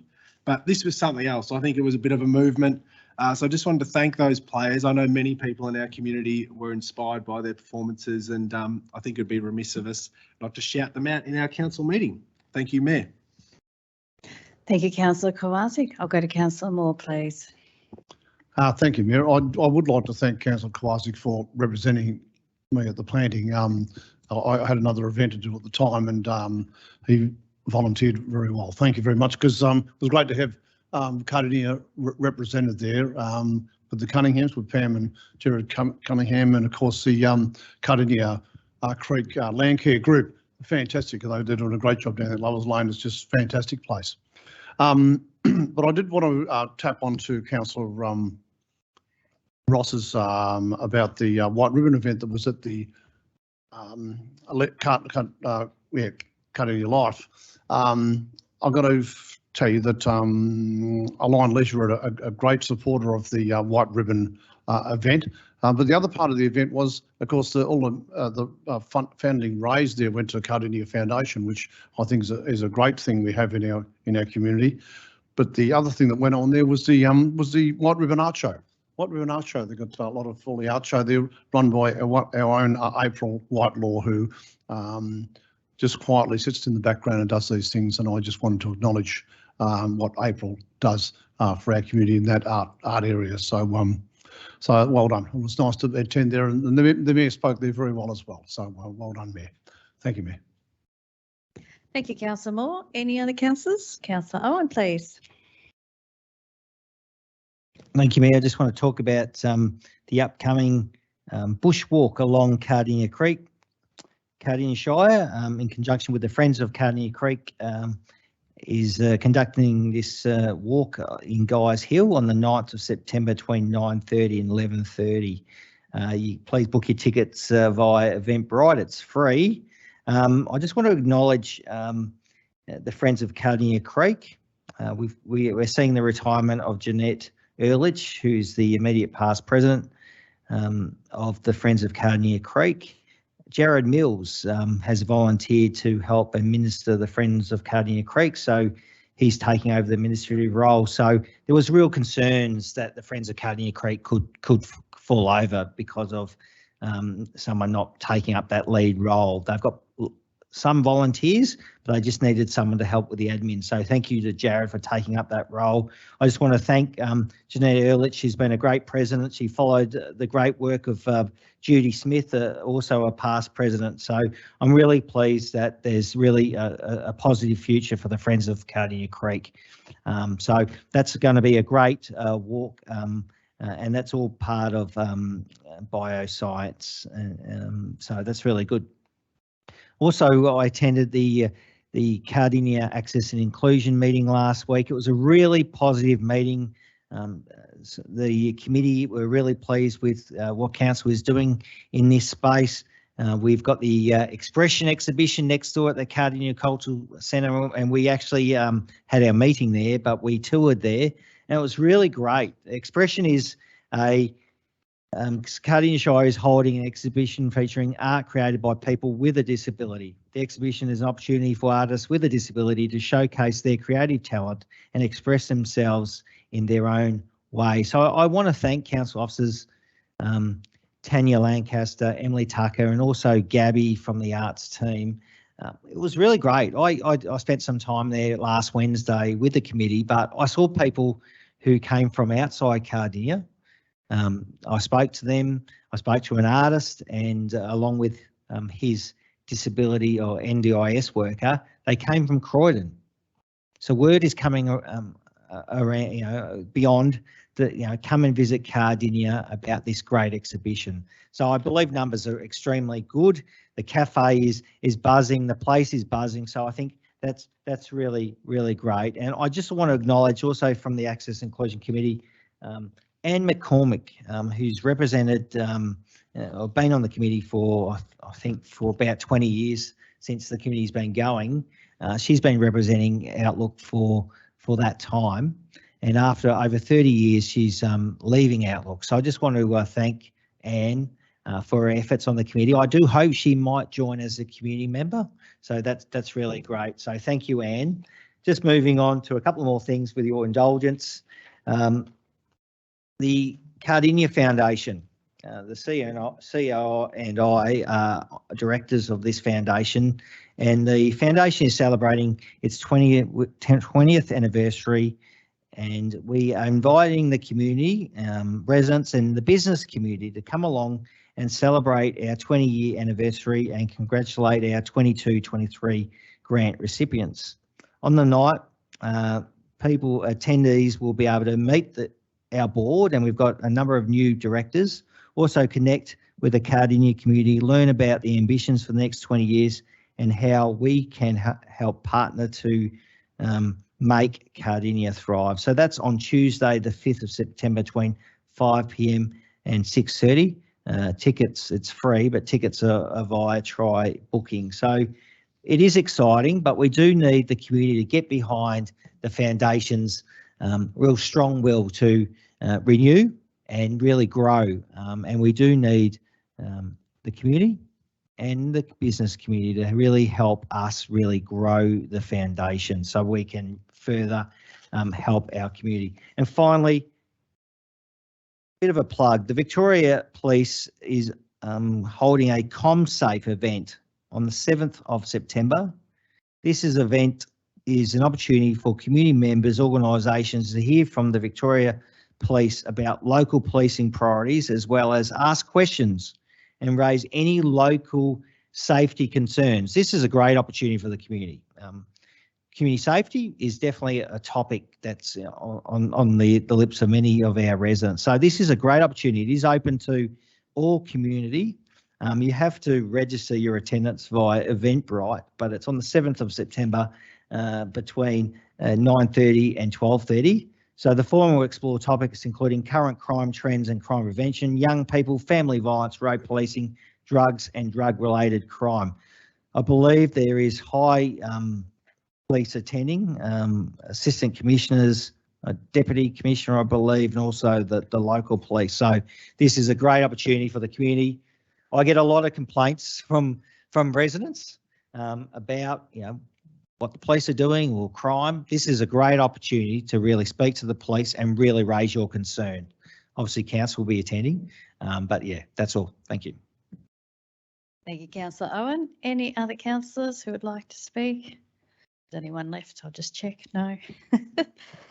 Just before we move on, I will quickly just advise that yes, the Expression exhibition has had the highest number of attendance of any exhibition, and you're right, from out of our Shire. So that is fantastic, and congratulations to everyone who has gotten that up and running. It's a really proud moment.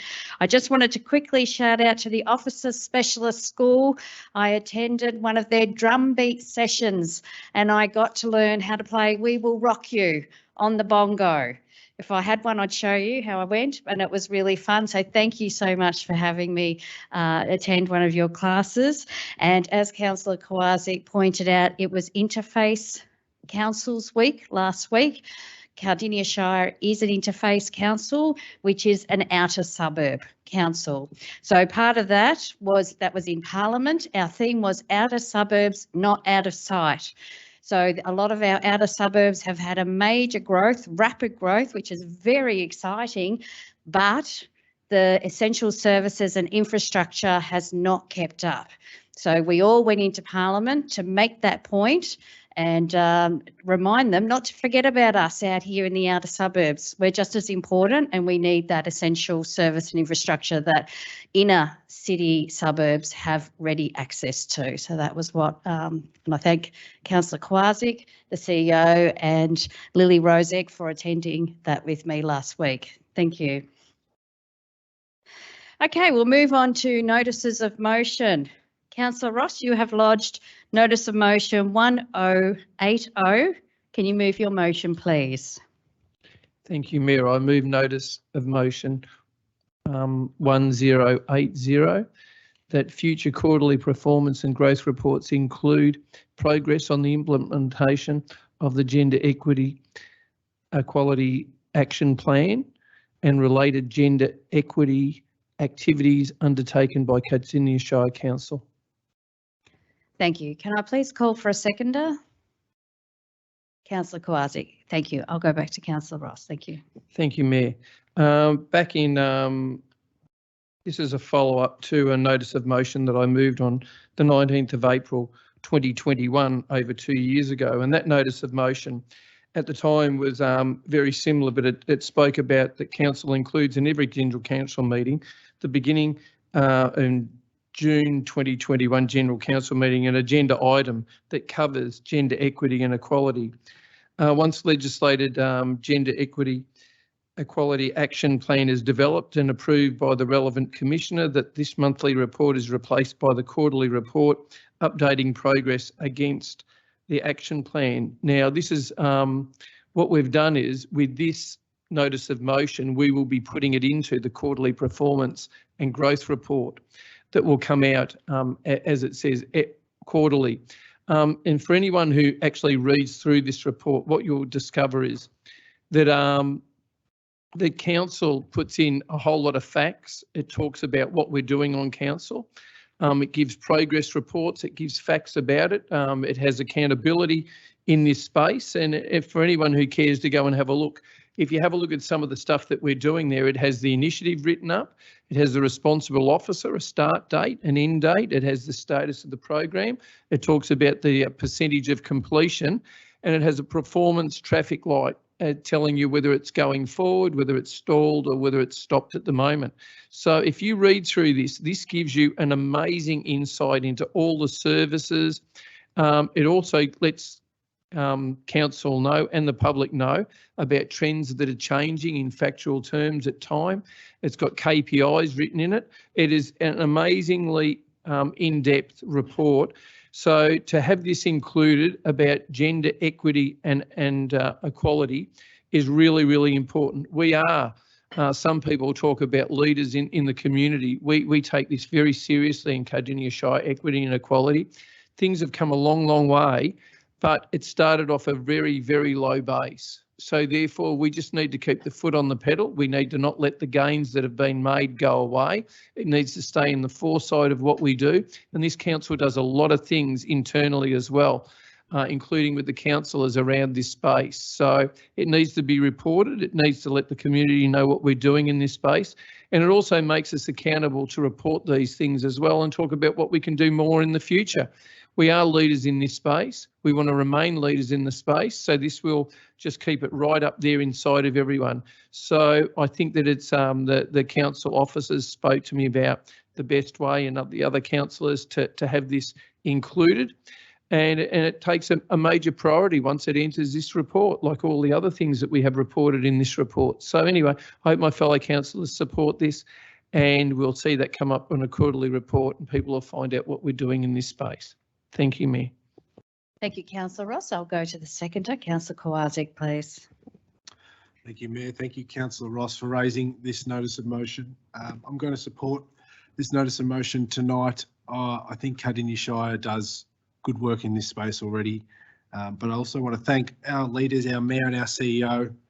It'd be good to see this, Councillor Ross, go into our quarterly performance and growth report, and I think all councillors sitting at this table are committed and supportive of gender equality. So, yeah, thank you. Thank you, Councillor Kowalczyk. Are there any other councillors who would like to speak for or against this notice of motion? I see none, so I'll go back to Councillor Ross, please. Thank you, Mayor. It's really interesting. When I attended a conference a while back, the ELGWA National Conference, I had some people ask, so what can councils do in this space to, do something about this? And what does your council do, being a bit cynical on the whole thing? I showed them the notice of motion that we moved a couple of years before, and I looked at it and went, oh, you can actually do some things in this space, and this is a follow forward from that to show other councils you can actually make this a priority. You can get it into your structure of what you do, and it is really important. I know the Mornington Peninsula Council, having 9 of their 12 councillors being female, they take it super, super seriously, and they're leaders in this space, trying to move forward to make sure that women are considered, included, and very important in society. Anyway, I hope everyone supports it. Thank you, Mayor. Thank you, Councillor Ross. We will now put this notice of motion to a vote. All those in favour? I declare that carried unanimously. Councillor Ross, you have also lodged notice of motion 1081. Can you please move your motion? Thank you, Mayor. Notice of motion 1081 that Council receives an update on the progress of Cardinia's social and affordable housing strategy and opportunities to increase housing in the Shire for the vulnerable members of the community. This could explore the options around building, funding and appropriate management similar to Viv's house in Dandenong. Thank you, Mayor. Thank you. Can I please call for a seconder? Councillor Ryan, thank you. I'll go back to Councillor Ross, please. Thank you, Mayor. This is I'm the chair of the Social and Affordable Housing Committee, which includes other agencies that come and attend our meetings and our council staff. We look through our action plan on what needs to be done, and that's part of the growth and performance report as well, if you read through in that space. I was extremely excited as our group went to visit this place called Viv's Place, which is in Dandenong, and it was built off the only other one like it in the world over in New York. And this place that we visited impressed me that much for the $30 million that was spent, that it impacts. It has 60 apartments. The majority of the money was funded by different foundations and philanthropy groups, so therefore their council didn't have to put in the money for it.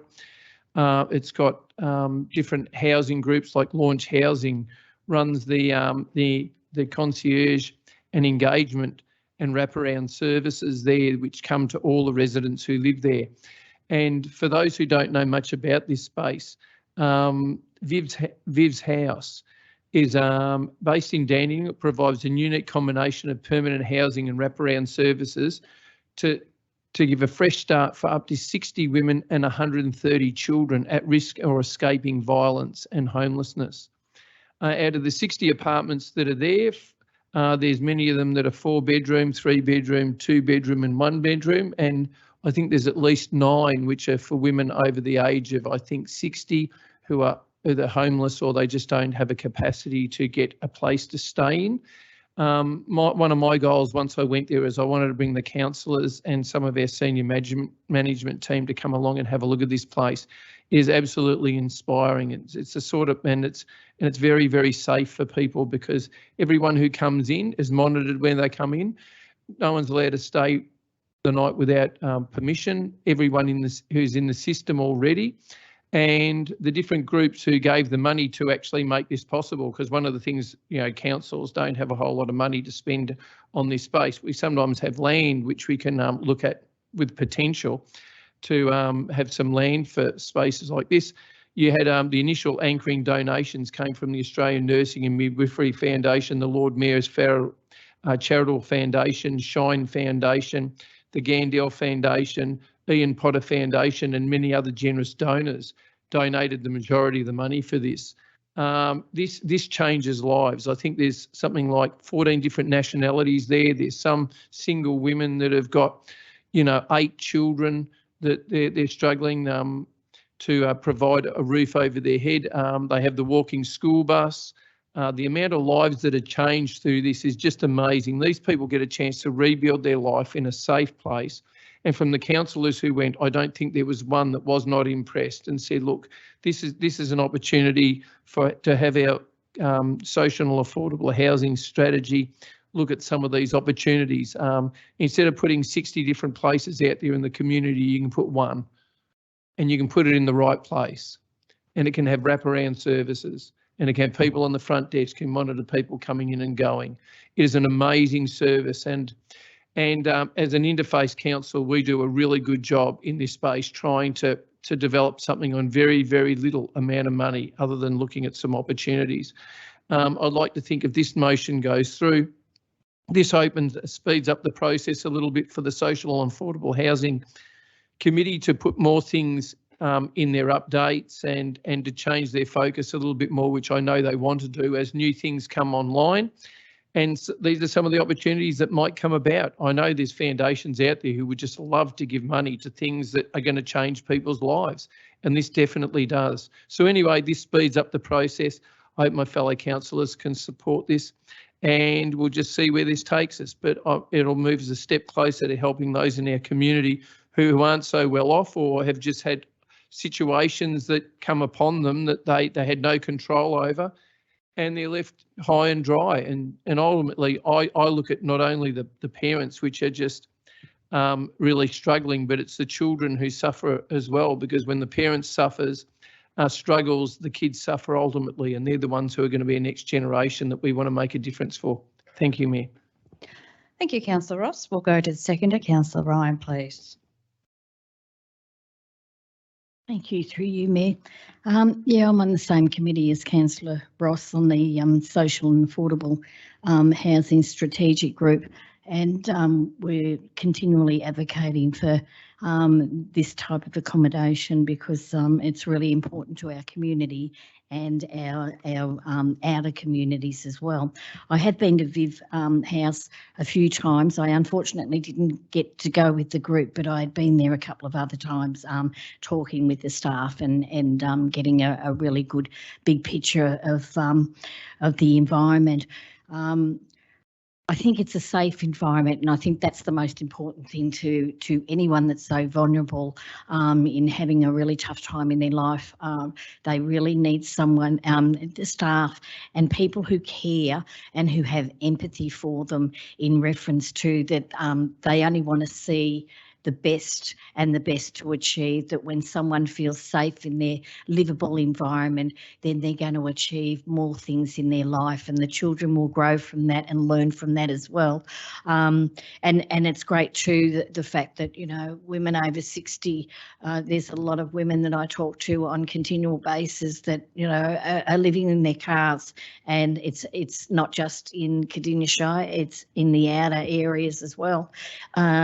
Because people don't realise that, you know, you can get to that age and you can lose your house, you can lose everything, and you've got nothing to fall back on, because at that age you're not normally, most of the time you're around retirement age, people don't want to employ you, and so, you know, times are really tough for people of that age group, and we need to be really mindful of people that are mature age, that they go through just as vulnerable stage in their life as anybody else.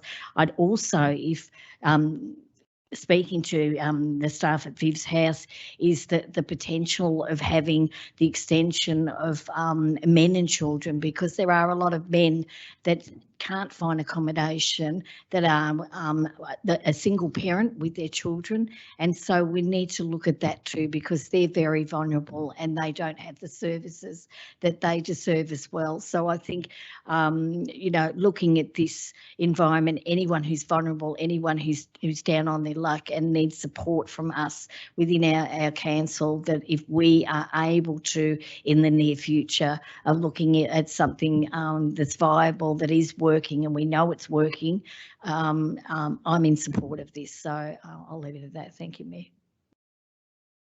Thank you, Councillor Ryan. Any other councillors for or against? Councillor Davies, please. Thank you, Mayor. I was absolutely inspired when I visited Viv's place. It's absolutely amazing. It is best practice, and it's one of only 2 in the world. Our world needs more, and we can do it here.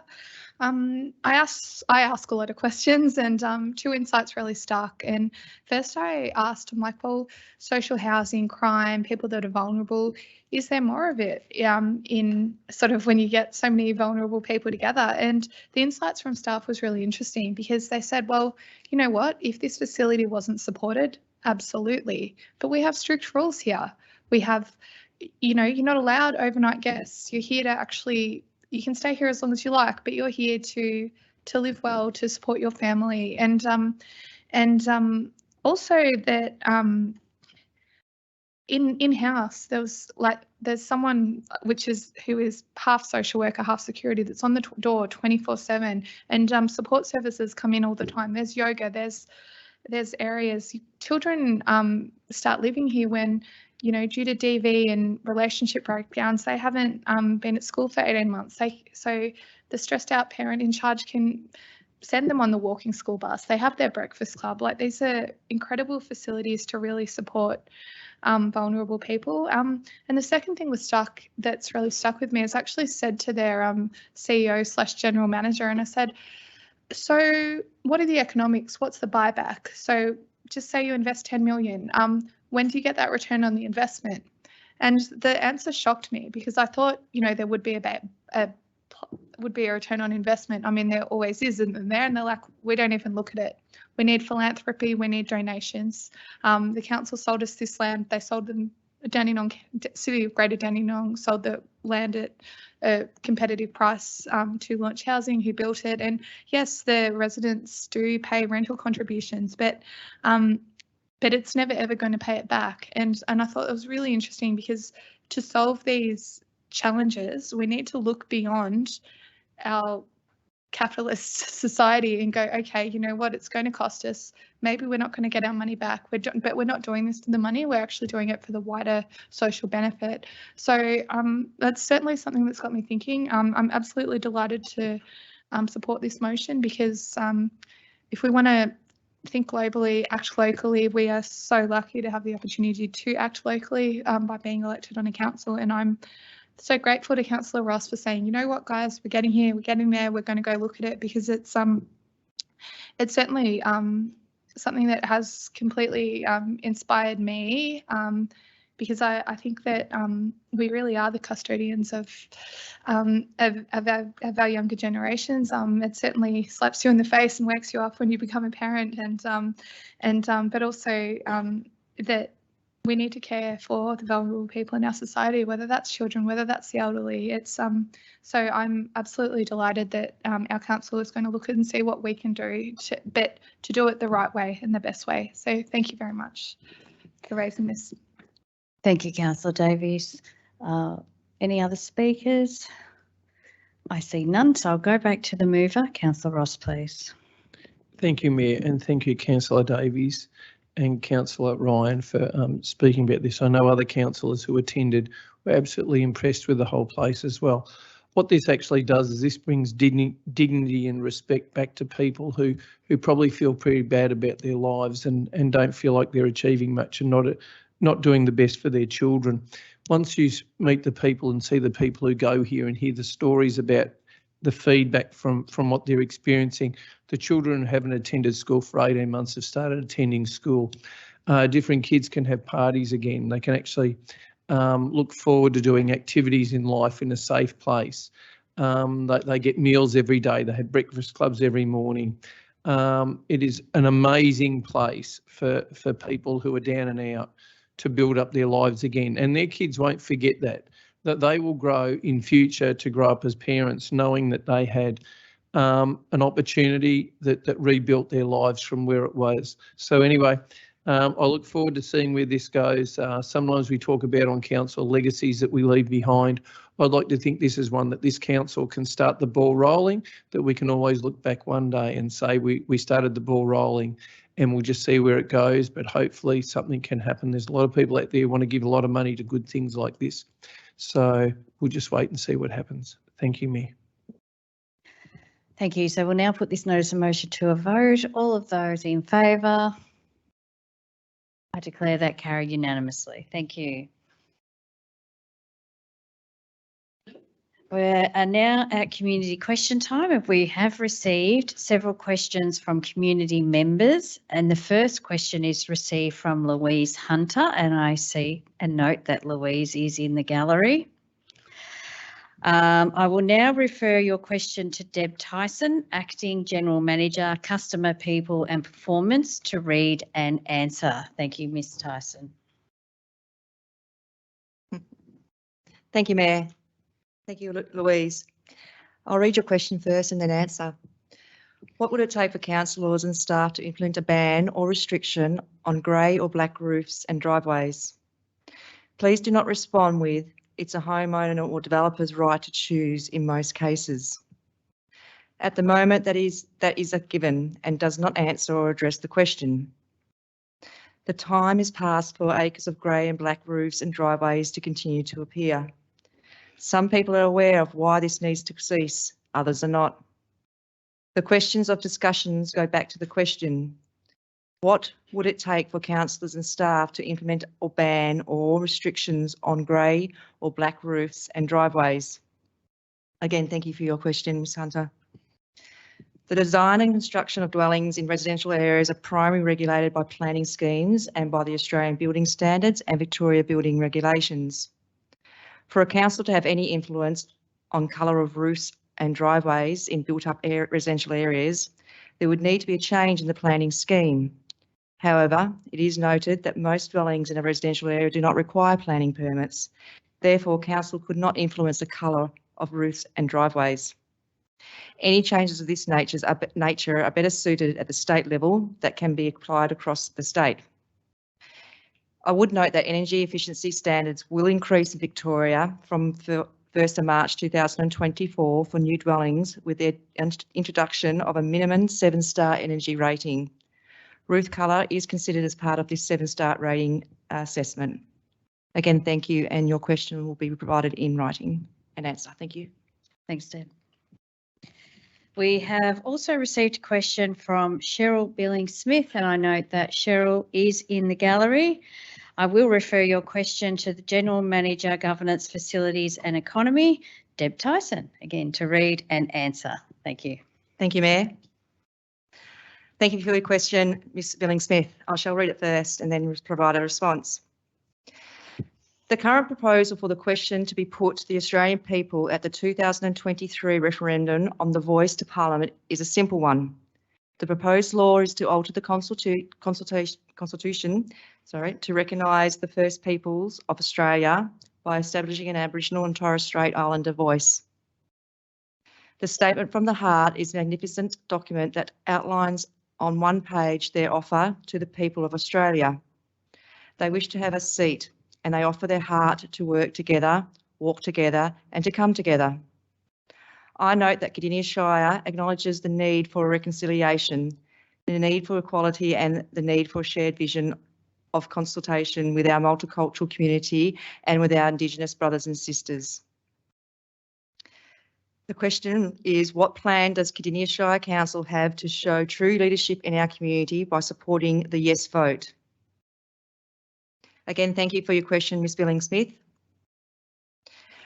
I would like to inform that as this matter is subject to a formal complaint process, I will not provide a response tonight, but you will be provided an answer once the complaint process has been undertaken and an outcome reached. Thank you. Thank you, Mayor. Thank you again, Deb. We have also received 2 questions from Tony O'Hara, and I see Tony in the gallery. I refer your first question to the General Manager, Liveable Communities, Lily Rosick, to read and answer. Thank you, Ms Rosick.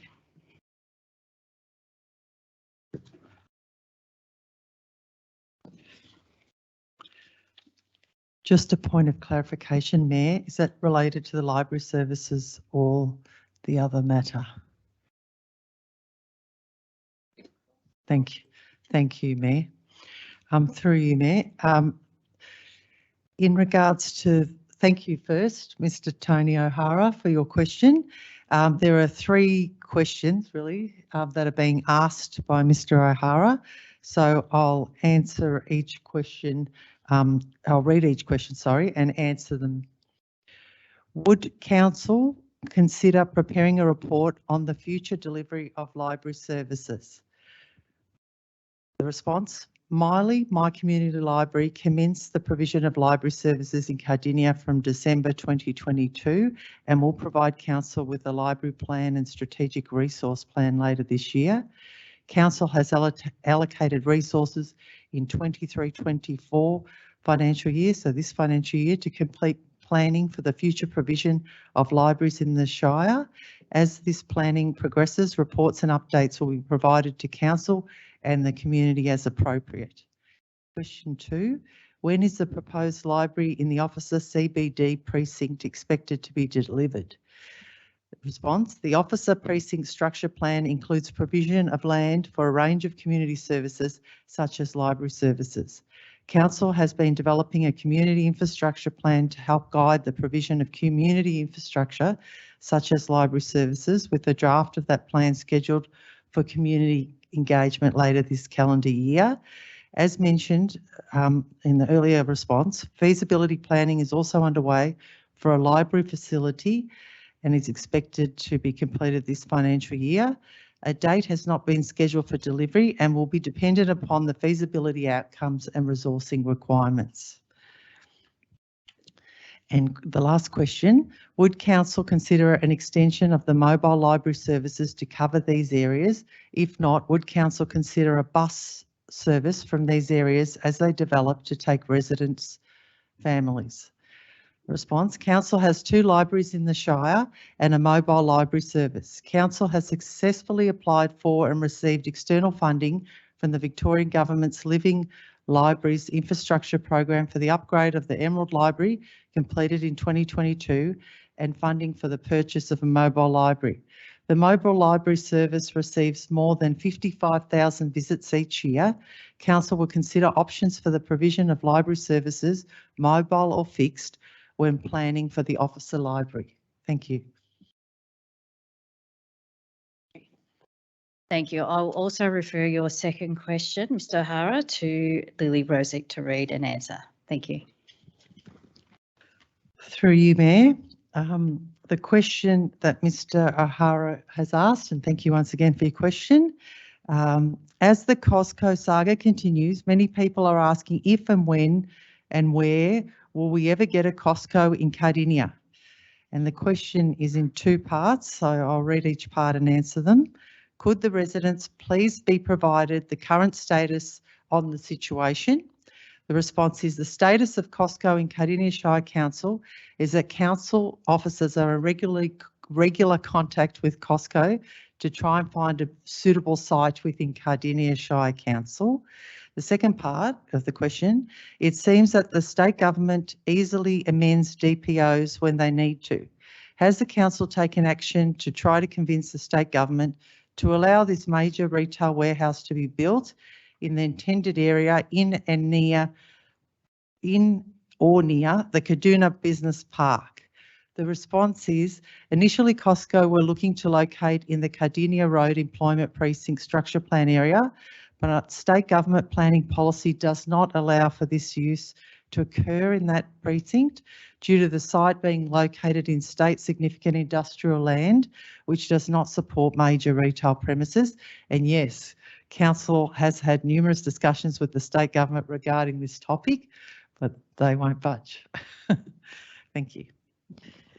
Thank you, Lily. Where are we up to? The next question has been received from Rosa Santo, and I see Rosa in the gallery.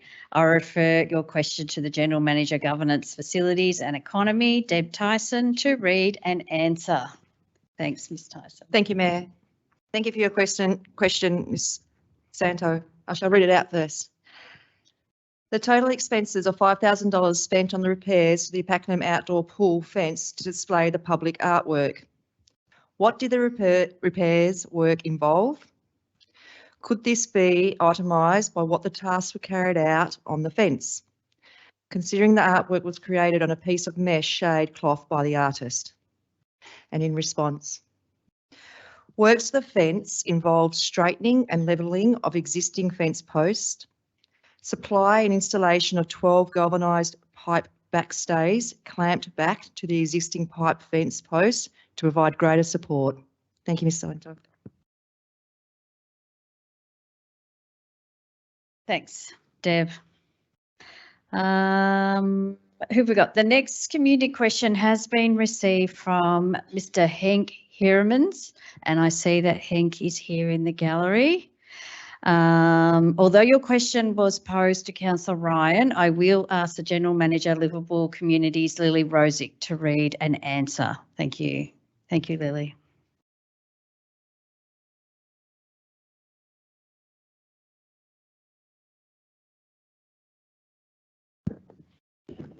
Through you, Mayor.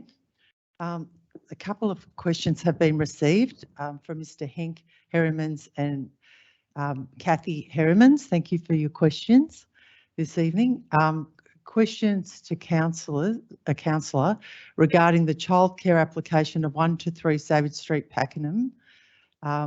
It reads, 6 councillors and 6 resident objectors supported your motion to, this is Councillor Ryan's motion to refuse on the 17th of October. Why did you then support the VCAT review, which resulted in the application being granted? Further, why did you not stop council supporting the review so the item would be independently heard by VCAT with the support of 6 objectors? And the other question from Kathy Heremans, also related to the same matter. At a council meeting on the 17th of October 2022, the planning permit application was debated at length. A vote was taken. A clear majority of 6 councillors voted against the planning permit. The applicant started proceedings at VCAT. Council then granted the permit. The matter did not go to a full hearing at VCAT. I now ask, how was the councillor majority vote overturned? Was refusal of the permit rescinded at the council meeting? All councillors present in the council chamber with members of the public present, after which councillors took a second vote, or was it illegally done in a deal? Since when have the, and then there's some questions around council planning officers' powers in relation to a councillor decision. So thank you very much for your questions. As there is a current live complaint regarding this planning permit application for the childcare centre at 1 to 3 Savage Street, Pakenham, and it's currently being considered by council in accordance with council's complaint policy. I cannot provide a response at this time until that matter has been investigated and resolved, and a response will be provided once the review is completed. Thank you. Thank you, Lily. Thank you to everyone who asked questions tonight. That concludes tonight's meeting. So I'd like to thank all of our councillors for their attendance, our general managers and CEO for supporting the meetings, and to everyone who followed along in the gallery and online. I now declare this meeting closed. Thank you.